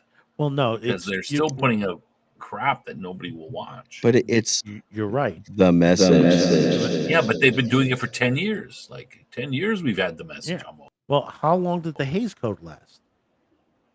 The Hays Code. Well, what does that have to do with it? With the comic thing? Because very, very easily there were some good movies during the Hays Code, and there were some awful films through the Hays Code.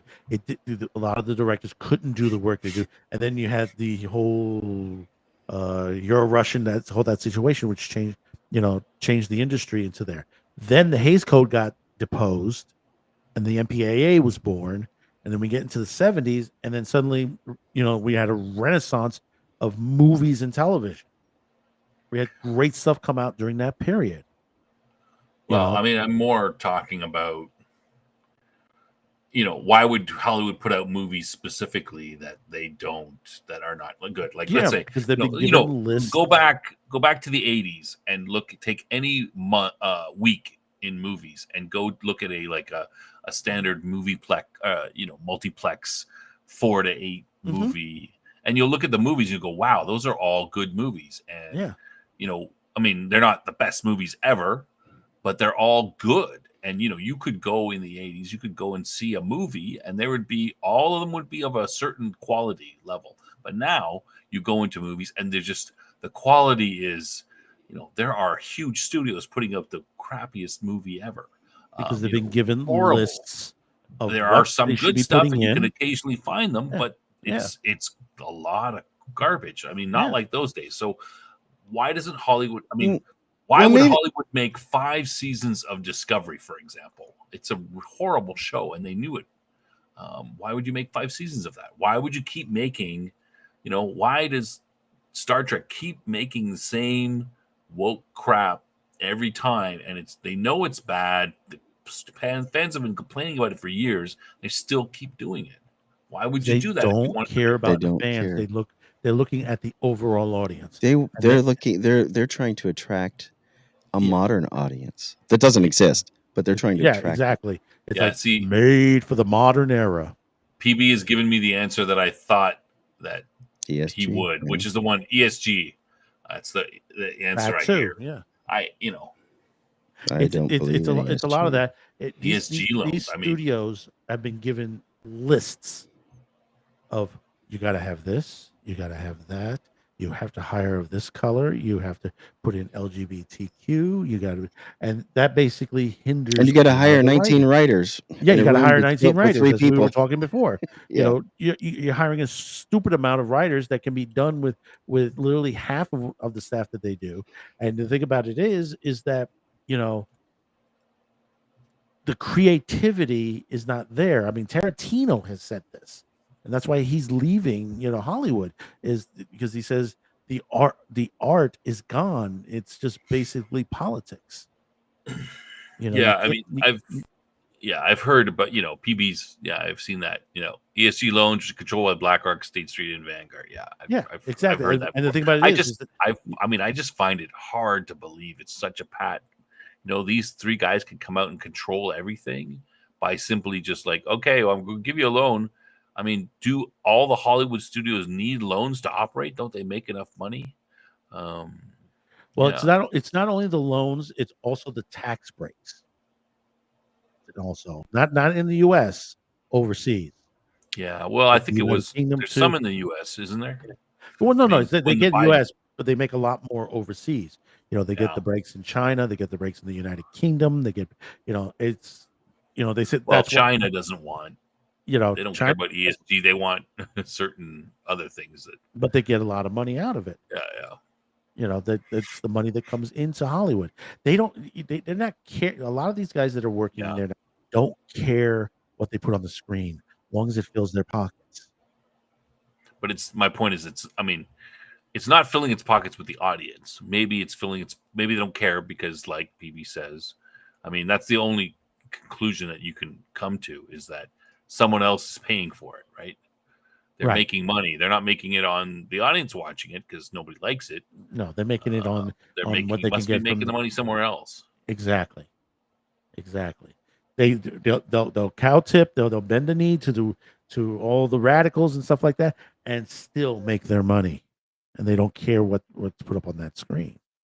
And that's how it's been for quite some time. But the thing about it is, things are going to change. Things are on the change. You got people like Taylor Sheridan right now opening his own studio right now, and they're giving him whatever money he wants. And then you see how many series this guy has right now. You got Tulsa King starting back up this weekend. You got Landman coming in November. You got a spinoff from Tulsa King coming, and you got another spinoff from Yellowstone is in the works as well. And they've been successful. They've been making money. They've been successful. Why? Because they're not dealing with the bullshit. People are watching. They're excited to watch these series. Yeah, gentlemen. I appreciate coming on. It's summertime where I am. I have to. No problem. No, thank you for coming. No, thank you for coming. I really do appreciate that. No problem. Well, while you're here, before you leave, if you like to give yourself a little bit of a plug. Oh, Death Angel Shadow can plug us in my. Are you sure? You sure you can handle that? All right, I'll do it. Okay, this Sunday, the Top Lofty Lounge. Watch 10 p.m. Central. We're doing video games. We got a special guest, Al from Critical Moves Podcast. Where Top Lofty Lounge is going into. We're kind of dipping our toe in video games. Find me on Twitter, Sci-Fi Snob. I promote all the stuff there, or on YouTube, Science Fiction Snob, same thing. And yeah, you'll see the show and check it out if you want to watch it. Yeah. And movie nights next week, not this week, but next week. Movie night, Dragon Slayer. Watch it. Oh, Dragon Slayer. Yeah. Internet Archive. It's free. And All I the just got my links. I just got my 4K copy. Oh, did you? Oh, you can even just watch it yourself, right on. I can watch myself. Yeah, we'll be talking about Dragon Slayer after what. So movie night, watch the movie first on your own time, and then come in the chat and we give our thoughts about it, and you can tell Cam Wiley why he's wrong. And don't forget the Babylon 5 retrospective Wednesday nights at 11. What are we doing next Wednesday? What is next Wednesday's We're one? doing all Hang on, bring it up. There All the Honor Lies. Yes, that's the next episode, which is of course the a Minbari focused one. Yeah, they're all on our eyes, and then we come to the one that's not so good. And now for a word, which is so not so good. And then I'm back on the show in the Shadows of Zahadum. Are you? I'm here. Yeah, I'm always here. You are. In the I was listening. I just had to step away. Madman picks all the good ones. Yeah. I actually posted. I posted a video on my Ham Radio Rejects channel. I did. All right. I'm out of here though. All righty. Thank you for showing up. We'll have you back again. No problem. Anytime. Have a good night. Night. Seeing you, Snob. We'll see you Wednesday. See you Wednesday. It's maybe Sunday too. Yeah, then too. Bye. Yeah. Well, it's just the two of us. Just you and I. That's creepy. Never do that again. My wife should be on her way home now, coming out of work.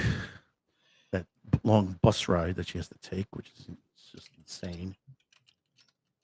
Even though it's only a 10-minute bus ride, but on Staten Island, it's like it takes forever. Yeah. And meanwhile, this weekend, we've got, I forgot to talk about it when Snob was here. Demon Slayer is hitting numbers. Is it? Yeah, it did 11 million last night. I told you it might. I thought it might. 11 million. It hit. I'm looking at it right now. The numbers right now. Currently, worldwide box office is 327,694,92. What's currently showing in the box office? Well, you got The Conjuring is out there. That's a horror movie, right? Weapons is still in the. Let me bring up the box office. Box office. Because Conjuring currently was number 1 last week. Yeah. Hamilton. Is this the play? Yeah, the movie form. You can watch it on freaking. I don't know why they put it in the theater. You can watch it on Disney Plus. Yeah. Okay, this is for September 11th. Conjuring: Last Rites is still number 1. Hamilton's number 2. Friday. Weapons is number 3. Caught Stealing, which I thought Caught Stealing would be doing a lot more better than that. I think I saw a preview for that. It looked like Lock, Stock, and Two Smoking Barrels, like that movie. Yeah, it looked like just a fun movie to go see. Mm-hmm. Kind of maybe reminiscent of an. Maybe it'll catch on. It only did 3 million. And then the Roses, Freaky Fridays in the 6. Fantastic Four is still in the top 10. Is the Roses? Is that like? I don't know. I thought it was like War of the Roses. I think it might. Remade? I think it's Walt Disney, so it may not be. But it's doing horribly right now. It's like 200,000. I mean, everything. I mean, Weapons did 300,000, but of course, its total to date is 144 million. It's already in the red. Again. It's already in the black. Freakier Friday is in the 6th. Fantastic Four 7th.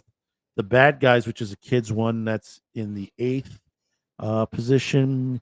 Jaws re-release is in 9th. Are they coming out with another Jaws? Or are they just because it's an anniversary? No, because it's the anniversary. It's the anniversary, and it made money. Made 12 million, which is not too bad. Yeah. Splitsville, I don't know that one because that's when Neon. Twinless. Superman is in 12th. Naked Gun Oops, wrong one there. Naked Gun is in 13. F1, which F1 did good money on that, 189 I million. not my genre. I really have no desire to go see that. Nobody 2. I'm surprised that didn't do better. Oh, It oh. only did 21 million. And it's pretty much a failure at that point. Well, what is Light of the World? Is that a cartoon? Which one? Light of the World. Yeah, it's a cartoon. Yeah, it's a cartoon. Yeah, it's a cartoon. Oh, that's what, a religious movie. Yeah, that's Angel. Okay. Well, more Angel power to Studios. them if they make anything. Good for them. Well, they're doing a lot more onto that. Yeah. Angels is when I used to work in Florida down there, I used to work with Focus on the Family and a Yeah. couple other companies, which they did a lot of kids stuff. I remember WCIE in Lakeland. Mm, Where Christ yeah. is everything. That was the radio station. But Yeah. getting back to Demon Slayer, you're We did talking. talk about pew pew. Mhm. But Demon Slayer right now, let me just see something. I got to pull up the news on See, that. that's not on the IMDb chart. No, it's not. Yeah. I guess it's only the top 10, and they got Superman at number 10.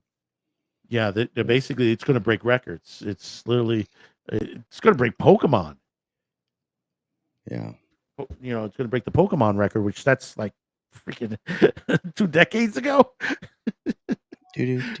for an animated movie. Yeah. And, to the point. And and that's the thing. They announced when the second movie is going to be out. It's going to be 2 years. It's going to be 2027 for the second movie, Demon Slayer. But and 2029 for the third. Okay, so they've got it set staggered apart. Yeah. Even though they're in bank now. They've been in bank 5 days. 5 days in. No, not 5 days in. 2 days in. They were already in bank in Japan. They were already, because I think it cost 85 million. They've done 200 million in just Japan alone. Yeah. They expect 500 million to come out total worldwide. Yeah. That's a lot of money, for an animated movie.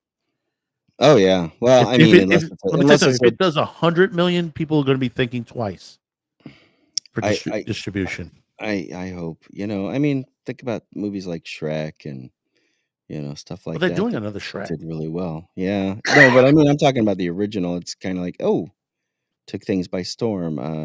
Not Minions, but Despicable Me. Despicable Me was And great then movie. Minions did really well. Yeah. Yeah.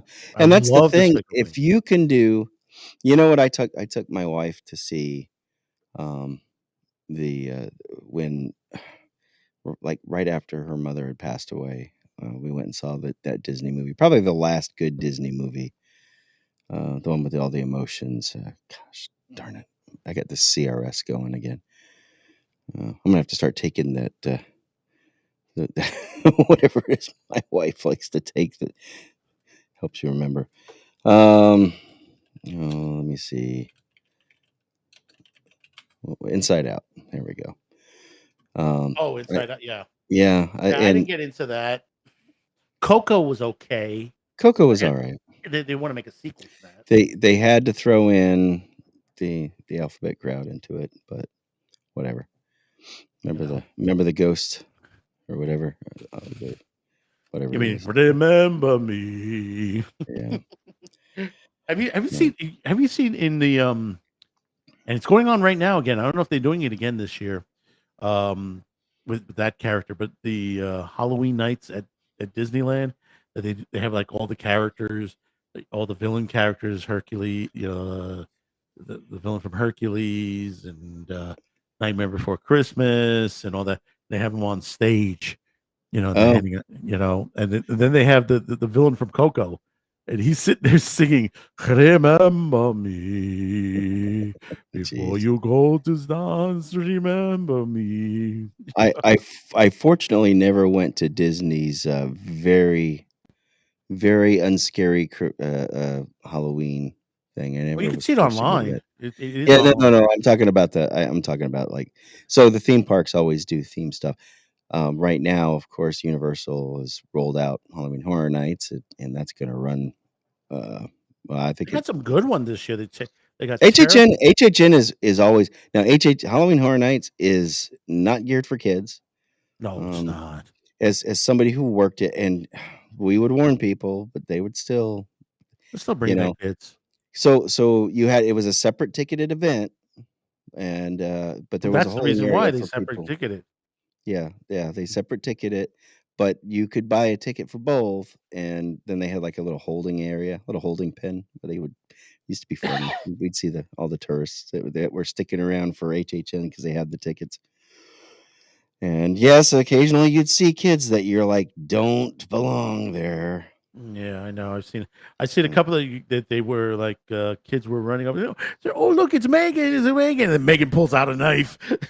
yeah, and they run around, they would run around. Of course, the team member preview nights, if you worked for Universal and you went to one of the team member previews, those were the best Mm. because it was everything that they wanted to do. And then they would always have to, okay, you can't do this, you can't say that, you can't do this, you got to cut this scene from the Bill and Ted show. You can't talk about this, you can't talk about that. We have to change this thing over to that because too many guests are getting, but basically the team member one was great because they could literally do everything and say anything and do anything they wanted because, well, you were either a team member or you were a guest of a team member, and you were like, look, and they can get away with stuff that night. Mm. And then, of course, the censors would come in and say no on what they wouldn't allow to happen on a regular ticketed night. But it was See, kind of like their what do you call it when they do a like a play and they have those special nights for special for the guests of the cast members and the crew and stuff like that. cast member days. Yeah, yeah, when they do. So anyway, but that's basically what they would do. They would do a couple of nights of that. So, and that Yeah, but those were always but it's fun. yeah, it's gruesome. Even that circus thing that they're doing now, that on stage play that they're doing, and like this year's the second part of the story Yeah, is they do like the acrobatics. It's sort of like a Circus Soleil, but in horror. To that point, it's like wow. I wouldn't be taking kids to see this. yeah, No way. I mean, but originally when HHA started, it used to be like characters walking around. They had the small little things, and yet you go down one corridor down, jumping right, from the right, going boo. That's the way it used to be. yeah, That was right. the last time I was in Florida, Oh, and then see, now now, they run around with chainsaws and yeah, they didn't they do they that back. They didn't do that when I was there in the '90s. of course they're chainsaws that have no blades, no chain on them, but Of course, they're still a real chainsaw that they're running just because it makes the noise and it freaks people out. And then they decided not to do them one year. They rolled them back and they brought these stupid little boomsticks that they would pound on the ground and something would pop in it. And people were like, What is that supposed to be?" So many people complained about that that the next year they brought back the chainsaws in mass. oh my god. But And someone's mm. going to complain about something. Always about Well, something, somebody's and then always gonna complain about something, but it's just a matter of, look, there's flashing lights. There's going to be flashing strobe lights. Sorry. what are they doing at Epic? I haven't seen I don't anything at I Epic well, for Halloween. so physically, Epic is down where the Martin Marietta plant was on Sand Lake Road. Right, yeah, Um, yeah, but the thing is they do have a horror section.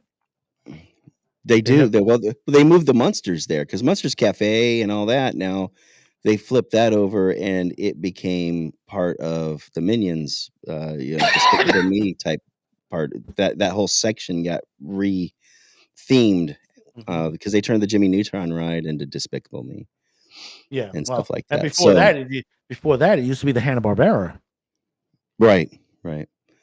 And if you had if you were able to go, in backstage areas, you could still see like I've been in the Mummy, and you can still see the remnants from when it was what was it, the house before that, um, Wait, what was and the the other house before that? oh, I don't know. I Can't know, remember. like, It wasn't over definitely by wasn't Ghostbusters. now over by Mel's was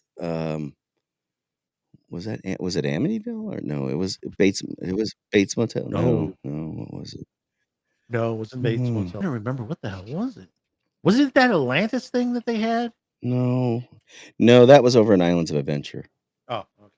Yeah, and they kept that around even after they opened Potter for a while, and then I forget, they kind of Well, everything redid in that that one park more. is Potter these days. That's where the lines are. Well, yeah, I mean Jurassic Park Yeah, but the was line, yeah, but big, and still they've the expanded line. Jurassic Park. The one that most people don't get is Toonland, because all the cartoons, they're comic strips. They're Yeah, comic but they're about strip the stuff. licensing about to come up on that. Well, Same thing with the and same thing then with the Marvel. the Marvel thing was supposed to expire in 2018, and I don't know, they had No, they expanded it for a couple of more years. I think they're gonna right, go to 2030, I yeah. think. Maybe I'm sooner. surprised they haven't just It could be sooner. cut a deal with DC and said, "Hey," and to flip it over, you know? No, because Warner's working. They're Six one of Flags their or event whatever. they're doing a new park. No, they're working on their own Mm. park Well, also. I don't know what else That's probably why so the other thing I is don't know what because else they turned Marvel Superhero Island to. I mean they could turn into anything else onto their.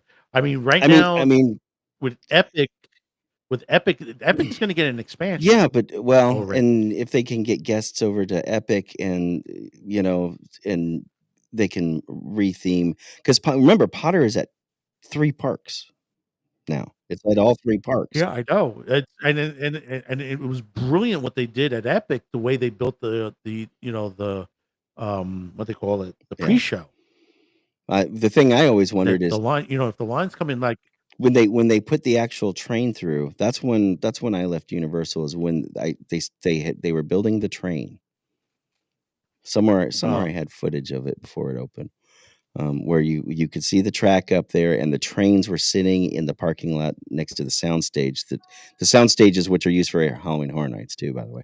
Um, the sound stages are in between Universal Studios and Islands of Adventure. They're literally you have to pass them either behind them or in the park. You really don't know they're there unless you're over where the one roller coaster that scares the hell out of me is at. Uh, wait, which no, one? The no, Hulk Hulk doesn't. I love or Hulk. Hulk was a great coaster. No, the one that's in studios. Um, oh, yeah, okay, yeah. and it went. What is it? I always try to mix it up with the one at MGM Studio. I'm sorry, at Disney's Hollywood Studios. Do they still do Catastrophe Canyon anymore, Oh no, that's or is that gone. gone? That's long gone. Oh, okay. No, they I had remember Catastrophe Earthquake. Canyon. Um, Earthquake's still there? I don't know that it might be gone too. That because I I think somebody said that ET is the only thing yeah, left from and that's I'm the surprised ET is original still park. there because that ride was kind of problematic for Lame just maintenance purposes. and lame. Yeah, yeah, and it's like, of course, I was an IT guy, so I was usually there working on the computers in their office, or you know, uh, dealing with other stuff, the registers and the merch locations. But hey, whatever. Hey, I did use my ID for good occasionally. That occasional kid that they dropped their popcorn bucket, I would get it replaced for free for them and stuff like that. I would Oh, do that's that. good, man. That's a good Well, gesture. and that's one of the things that they taught when you first go in, and you get that you go through that orientation, and and then especially when these kids that are working, the stands and stuff like that, they're like all afraid to do stuff like that. But I worked there like in 2004, and I pushed the button on Spider-Man. I did that because the IT job market fell out and I needed a job. And as soon as I started getting contract work again, I was like, yeah, okay, I'm not gonna be able to do this no more. Um, but when I worked for him again, as an IT person, I've been playing clothes. Everybody always assumed if you were playing clothes not in a themed costume that you you had some authority anyway. So I used it for good. Mm. You know, I'm like, hey, I need another popcorn for this kid. Yes, sir. No problem. Okay. Yeah, I mean, I had fun in the parks when I got there. Guest That was the satisfaction is what you those were put the behind it. days where you were getting free days from Universal. That you would go in, if you were a Florida resident, you buy Mhm. the first day and you got the second day free. I mean, so early on in my wife and I, in our relationship, we actually had annual passes for Universal. That's the only that's the only theme park I've ever bought my own annual passes for. Um, as a younger kid, teenager, we had them for boardwalk and baseball. My parents and which of course got bought by Busch Gardens. And then when the foreign bottler took over ownership, they said, and it was like, hey, Shamu, this bud's for you, and all that stuff was going around. Um, then they eventually closed that park. I remember the Zoomerang walking around and finding a bolt off of it laying in the walkway. And you could tell it belonged up there because it was painted the same color. And it was this big bolt, and you're like, You damn, wanna know I've how ridden that. you wanna know how far I go back? I remember when there used to be a Circus wax World. museum in Orlando Oh yeah, yeah. And over by Circus near World. near SeaWorld, near SeaWorld. So my brother worked there. Used to right next to SeaWorld. There was my brother worked. I can't remember the name of the resort, but there was a resort right over there, and I think it's still Marriott, the there. Marriott? Marriott, yeah, Because it might have been. that's the biggest resort there was the Marriott. This was And over. it was This this was 90s? right by SeaWorld. There was nothing else developed in that area of International Drive at the time, though. This was. In Marriott, it was the Marriott, and there was Let's put it this way: my brother was in like Jaws 3D because he was working there at the time. oh, He geez. actually was. Remember the one where they supposedly built whatever, built a canal all the way to the ocean and all that stuff, and it's like, Mhm, yeah, you got a lot of room to cover to get there. mhm. That's a good 60. You're not gonna dig a 60, 70-mile canal through through Orlando or through South No. Orange County. No, that's not gonna No, happen, no, no, and there's no. too much wetlands, and you would never get that approved. That They movie they was so they far wouldn't off. approve it at all. No, and besides, you're not even gonna get to the ocean. You're gonna wind up getting to the intercoastal first, right over where the cruise ships come. You're not no, that's not gonna happen, No. and we all knew that, but, And, of um, course, then they wouldn't have been able to build the train that they have there today yeah. Right. Well, yeah, yeah. because they have That that was that not built when I lived there. I've been up here No, for they just 5 finished years it. now. They Yeah, I just know. finished it recently. They were planning it. They also were And widening then I-4 and putting the Lexus lanes in them. That's what they called them for yeah, all and the then rich people. Disney was like, "We don't need your train. We don't need it." And it's like, And now they're "Oh, like, "Hey, can you put the train over here?" here," because they realize it says, "Oh, Jesus, we just screwed our cruise line." We just gave Universal because it's, like, right near Epic Universe. Yeah, because it goes right into Tampa. It just like Yeah, cruises right past on there on I-5, straight across through Epic Universe, and and goes into Tampa. mhm. Yeah, because Sand Lake Road where Epic Universe is where Sand Lake Road, International Drive, uh, uh, Yeah, I stayed there once, yeah, when there was the Hojo was there. yeah. Oh, yeah. Yeah, Yeah, the Sand Hojo Lake Road runs east and and west, and it crosses under I-4. Mystery Um, Funhouse. oh, yeah, I've been to Mystery Funhouse as a kid. Yeah, Used too to bad what used to they did rent. with that. They let Yeah. that thing rot. You ever watch Adam the Woo? Yeah, no, he went there. I know, I saw that So one. so not only yeah.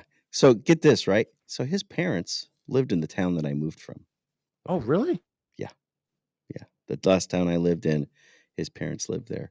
I need We to get him on actually the ran show. into him at the lakefront. Yeah, I need to get him on the show because he's done He, some great oh, traveling. what is his name? Tampa J. Have you heard of Tampa J? He's like an Mm, Adam associate. He's like one of his. You know, Probably because Adam the Woo he has like just so many he associates. just moved here to Knoxville. Really? Yeah. What But the heck? What? he's spending more time in Florida now than I'm like, "What?" Because he keeps on doing these things, he did Halloween Horror Nights, and he went and, some of the old stomping grounds that we used to go to Old Town on 192 and Kissimmee. Kissimmee is where I grew up. I grew Well, up in Kissimmee, St. Cloud, they so they're kissing content creators' ass straight on through because it's like when Epic they gave content creators the run of the park prior. oh, yeah. Well, see, and the thing is I worked for them. I've been with my company that I'm with now for 9 years, going on Right. 10 years. I worked for another company for like a couple of years, but before that, is when I worked for Universal. So probably about 12 years ago was the last time I worked for Universal. And even back then, I saw stuff that I couldn't talk about back then it all clicked when I'm like, oh, that's what those plans were, because I used to have to go deal with people in creative Mm. and stuff like that. And of course, I wasn't allowed to say crap. Anything that I saw, I'm like, that would have been instant you're fired type of thing. But just like the fact that I had a video of the train before it opened because I Mm. was like, oh wow, look at this crap. But they were still shrink wrapped. The train cars were still shrink wrapped. Mm. They literally had shrink wrap around them. They were big train cars, that were going to go on this elevated track, and of course they looked like they had windows, but really all they had was LCD panels on the inside, Mm. for the guests to, and the back side of them, the guests aren't really going to see anyways, so they didn't, from the outside, the only people that would see were team members. So Oh, I forgot that station. Also, when I asked you, is that Star Wars girl quitting? I don't know why. She was saying something that says, "I'm done," but you never know.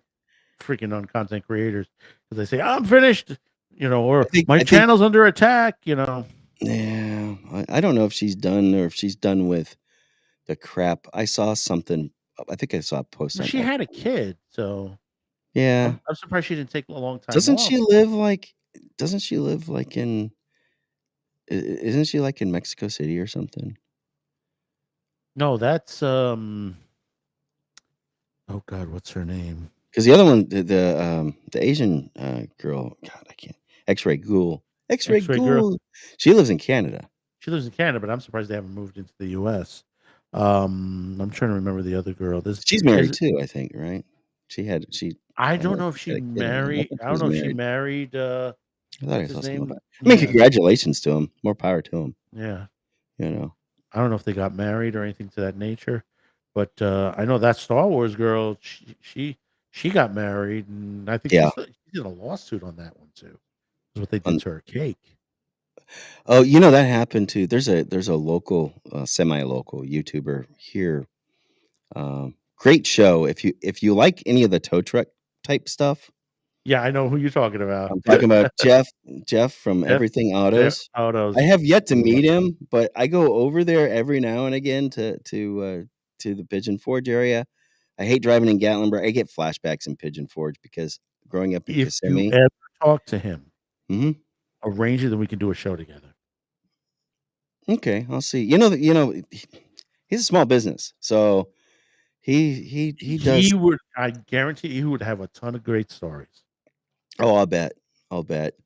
Yeah, I mean, I thought about going and like buying candy and taking it over there for him to give out to the kids and stuff like that.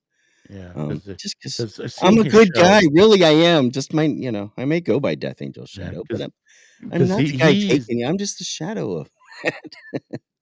but because his show is I haven't watched it recently, but it's every time I play it every once in a while, and I'm like, oh yeah, that's it. That's a good one. It's Yeah, always someone says, well, they told me they could park here. I said, no, you didn't. there's No, always this they didn't. mysterious they. Yeah, Who are they? yeah, Or and it's freaking funny. It's like morons. I can see. Of course, Kendra's his daughter's got a channel too. It's not quite as and Yeah. his son has got a channel the Everything Autos garage. The ones I want to talk is Smash JT and Madam Savvy. Those are the ones I want to talk to. Yeah. Especially now with my wife likes the tow trucker guy out of Atlanta. I call him the mean man. He's not, I know, but it's like, yeah, man, Metro Atlanta is those cops are brutal. oof. Your tag expired, you're getting towed. It's like, what? What? My brother used to work on something similar to that when they used to do the repos for ticketing. My brother used to work with a tow truck company, and he used to bring along NYPD with him Oh yeah. because they know it's going to be it's going to be some sort of fight into that point because they'll take the car immediately. They Yeah, won't boot it. They won't boot it because it's like the ones that owe like $1,000. Yeah. It's like they won't boot it. They freaking will take it. Yeah. It's usually when they owe like next to nothing that they're like, oh yeah, here. Yeah, wait till you get to $1,000. We'll get you. Yeah. You know, Yeah. it's When we either get more, that we get more or for the car than you owe. it's either that or if you owe like that in tolls, if you haven't paid your toll machine on that. They can take your car for that. Oh hell yeah. That sounds like a violation of the Constitution to me. No, It's called the taking clause. no, because you're passing through the toll without paying illegally. You're supposed to have this device on your car. Yeah, but see, okay, now here's the funny thing is a lot of places aren't issuing those devices anymore. It's all toll by plate. No, it's here. We're still using the unit. Florida still has the e-pass, but most everything is toll by Easy plate, pass. That's especially what I in was gonna South think. Florida. Yeah, no, we Well, have there's Easy Pass, which is all over Florida. Central Florida has Easy Pass, and it's good like in Polk County and Orange. It's good anywhere in the state. Yeah. And then you have Sun Pass, which is the state one. Mhm. And then they've got agreements now, like with I forget what the one for Atlanta is, the Peach Pass or whatever, and stuff Mhm. like that. Um, but like in South Florida, they don't even have the readers for those anymore. Yeah, They no, took all that here, stuff out. yeah. They've all replaced it with literally it's toll by plate. They Mhm. take a Well, they picture do of your that plate and here. automatically issue you the toll. Yeah, here they're doing it with the congestive pricing in Yeah, that Manhattan. yeah. In Manhattan, they're doing the reading plates on that. Easy Pass is through the major tolls. Like here, I'm on Staten Island. You got the Verrazano Bridge, you got the Jersey Bridge. All that's Easy Pass to that point. I thought Trump was fighting them on that. On congestive pricing, still ongoing. It's there's a like a Still federal suit ongoing. about that, right? Oh, About no, well, it's not only a federal suit. because You got to. because those roads get federal funding and you can't do that Well, on it's a not only the federally funded feds. road or something You got the feds. in the state. No, the feds. The state is the one that's running it. You got the feds that are suing. You got the school unions, the fire department unions, the police unions, Yeah. teachers unions, and about 7 other unions that are looking onto there, including restaurants and all that they're suing right now. You got about maybe 12 to 15 lawsuits are still pending, Yeah. and they Well, still good. haven't talked about it yet. But the Well, thing about it is what here, because also what some people are doing is that they're shadowing their plates also on top of that. So that's why they started now jacking cars temporarily because basically they're just running through the toll and not paying, yeah. and they do catch their plate, when they come through the toll. Right. And if they go through like multiple times, they're like, well, if you do it once or twice, so most of the time, if the cop's there and they catch you, they give you a promise to pay notice, Yeah. and basically, yeah, you got to pay it through the mail, or you get a ticket. But then there are those that just keep doing it and doing it and doing it, and it gets to the point where the cops is like, "Sorry, we're taking your car, so you pay for it, so you pay all these tolls." Yeah. I don't. I mean, they're. mm, I don't. I'm not talking like $50, $100. I I'm know you're talking about talking about. thousands of Well, dollars. first of all, I want to hear some irony. I was a toll collector at one point in time in Right? my life, actually twice. I Mhm. worked for the state of Florida. I used to get I used to get salary warrants, not paychecks, salary warrants. I laughed the first time I saw that. I said, "What the hell is a salary warrant?" But um, and then the second time I worked for a contractor on the Greenway, which was also known as the 417. Um, Yeah. and I had, Yeah. Then we had but phantom plates over here. yeah, the markings on them don't show up on the cameras because of Yeah, the angle or exactly. something like that. Yeah, Exactly. When it doesn't, it sounds off to the cop, and they go over and grab them, and they get the plate. They get the plate, the actual plate number, and they found out they owe thousands of dollars. yeah, You yeah. know, Well, yeah, because they violated the terms of the plate. They said yeah, they either take the car or they're going to take the plates. yeah. I don't know. I'm not. I hope to God we don't ever get tolls in Tennessee. Let's put Mm, it that way, who know? because Who knows? But the Tennessee shadow does does. not currently have any toll roads. And Yeah, I but think you're gonna get a knucklehead one day going like, we could toll well, this down the road over I here and we could make uh, some extra money. no offense, man, but there's a whole bunch of people from your neck of the woods and on the left coast that have been invading Tennessee. So yeah, Exactly. that's what we're afraid of. That's what we're afraid of. I Exactly. mean, I'm gonna tell you, I'm not a Tennessee native. I moved up here from Florida. Obviously, I grew up in Florida. You better hope it's not the anti-car groups that have moved down there, Oh, like what they were yeah. trying to do up here. Which they've been downsizing the roads by putting like bike lanes and all that multiple bike lanes and stuff like that. Just And it's increasing like, traffic. yeah, it increases the traffic. It's like, hey, morons. And then the ones that like in Brooklyn, uh, in the Jewish neighborhoods, is freaking bikes are crashing into kids getting off the school bus. It's like, excuse me, hello. See that little sign on the side of the bus? It says That stop. applies to you too, by the way, moron, in every state. It's like, there you go, right there. You're supposed to stop when that sign comes up, and that includes bicycles. Yeah, Includes bicycle is because bicycles, bicycle motorcycles, all that. has to follow all traffic laws. You have to follow all traffic laws. You have to But the stop thing at about every it is, stop sign, stop at every red light. if you've seen my episode on that, what is it? The governor has not done good reason for the justice pricing in Manhattan. Yep, you're right. Yeah. You're right on I that. But the thing I'm is, terrified to go to New York City. I'm just afraid, like, I would go to Chicago, not the South Side, but I would go to anywhere in Chicago pretty much except for the South Side because I'm a Cubs fan, so I'm I'm not a South Sider. But aside from that, well, and yeah, I would go to Chicago before I go to New York. I'm just terrified of New York, but don't be terrified. I But don't on know. that note, ladies and gentlemen, thank you all for showing up. PB, thank you very much for commenting on there. Yeah, Uh, absolutely. we really good in the chat on there. For those of you who showed up, we really do appreciate it. We'll try to do this again, hopefully soon. Be sure to check out Man with the Show during the week. Hmm. Taco Thursday will be returning back in October, but we'll have a couple of shorts coming up because we got some.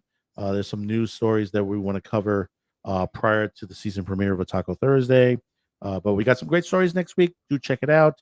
We're working on right now. Death Angel Shadow. Is there anything you want to plug? Oh, well, I did post a new video on my Ham Radio Rejects channel. So if you want to see me and my wife open a couple of boxes, more power to you. Ham Radio Rejects, just look for that. Mhm. And Also, for those of you, you can look in the description below, whether you're on Rumble, whether you're on YouTube. If you want to help progress this channel, we have two ways of doing it. Basically, we do have a merch shop at shopcuticast.com. We just added a new censorship shirt, anti censorship for anime. It's a really good shirt out there. And then we have a couple other shirts for that as well, censorship shirts. They are available right now. In fact, today's the 12th. These will be the last 2 days. You'll be able to get 15% off. The promo code is math right now. After the 14th, we'll be going back to 10% off on there on the site itself. So do check it out. Also, if you want to throw a couple bucks there for a cup of coffee or anything like that, we do have our PayPal site also listed down below. Remember, ladies and gentlemen, help content creators, whether it's us, whether it's Sci-Fi Snob, Deaf Angels, any of us on there. Be sure to subscribe, like, share, because basically, after this whole Charlie Kirk situation, things are going to go through the roof, and I can guarantee you, a lot of content creators are going to step it up a notch. Because basically we are trying to stay alive in just on this programming alone, not just stay alive, period, but try to keep our programming going because YouTube is playing that game again once again especially with the AI and hiding us on there. Yeah. So it's very important. It's even affecting the Subscribe. big guys now. Yeah. They're finally noticing it. Finally got to their level. Yeah, starting to get to that level. Let's see. What's that? America is 2 countries, Northeast and California, and the rest is the the rest of the Pretty nation. much. I mean, Pretty much. Chicago itself is a little cutout that kind of is with those two. Yeah. But the rest of Illinois is not. So once again, also catch Sci-Fi Snobs, Babylon 5 Perspective, Wednesday. 11 p.m. Wednesday nights, right here on YouTube. Also, Top Lofty Lounge, Sunday night, 11 p.m. Eastern on YouTube as well. Sci-Fi for me, I know he couldn't make it tonight. Do check out his show. Click on there so you'll be able to be notified when he goes live on his podcast as well. And did you put that up too? Yeah. Yeah. Okay. Thank you down there. Thank you, guys. Jeff, I'm like, oh yeah, that's right. I got one of them little things. Jeff is right on the thing. Yeah, I put Chet as a wrench. Yeah. So, ladies and gentlemen, thank you once again for watching. We'll see you on the next video. We'll let you know when we'll come on live again. Have a good weekend. Have a good Friday night. It was fun. Right now, I gotta go see if the wifey got home. All right. Check you out. Bye. See ya.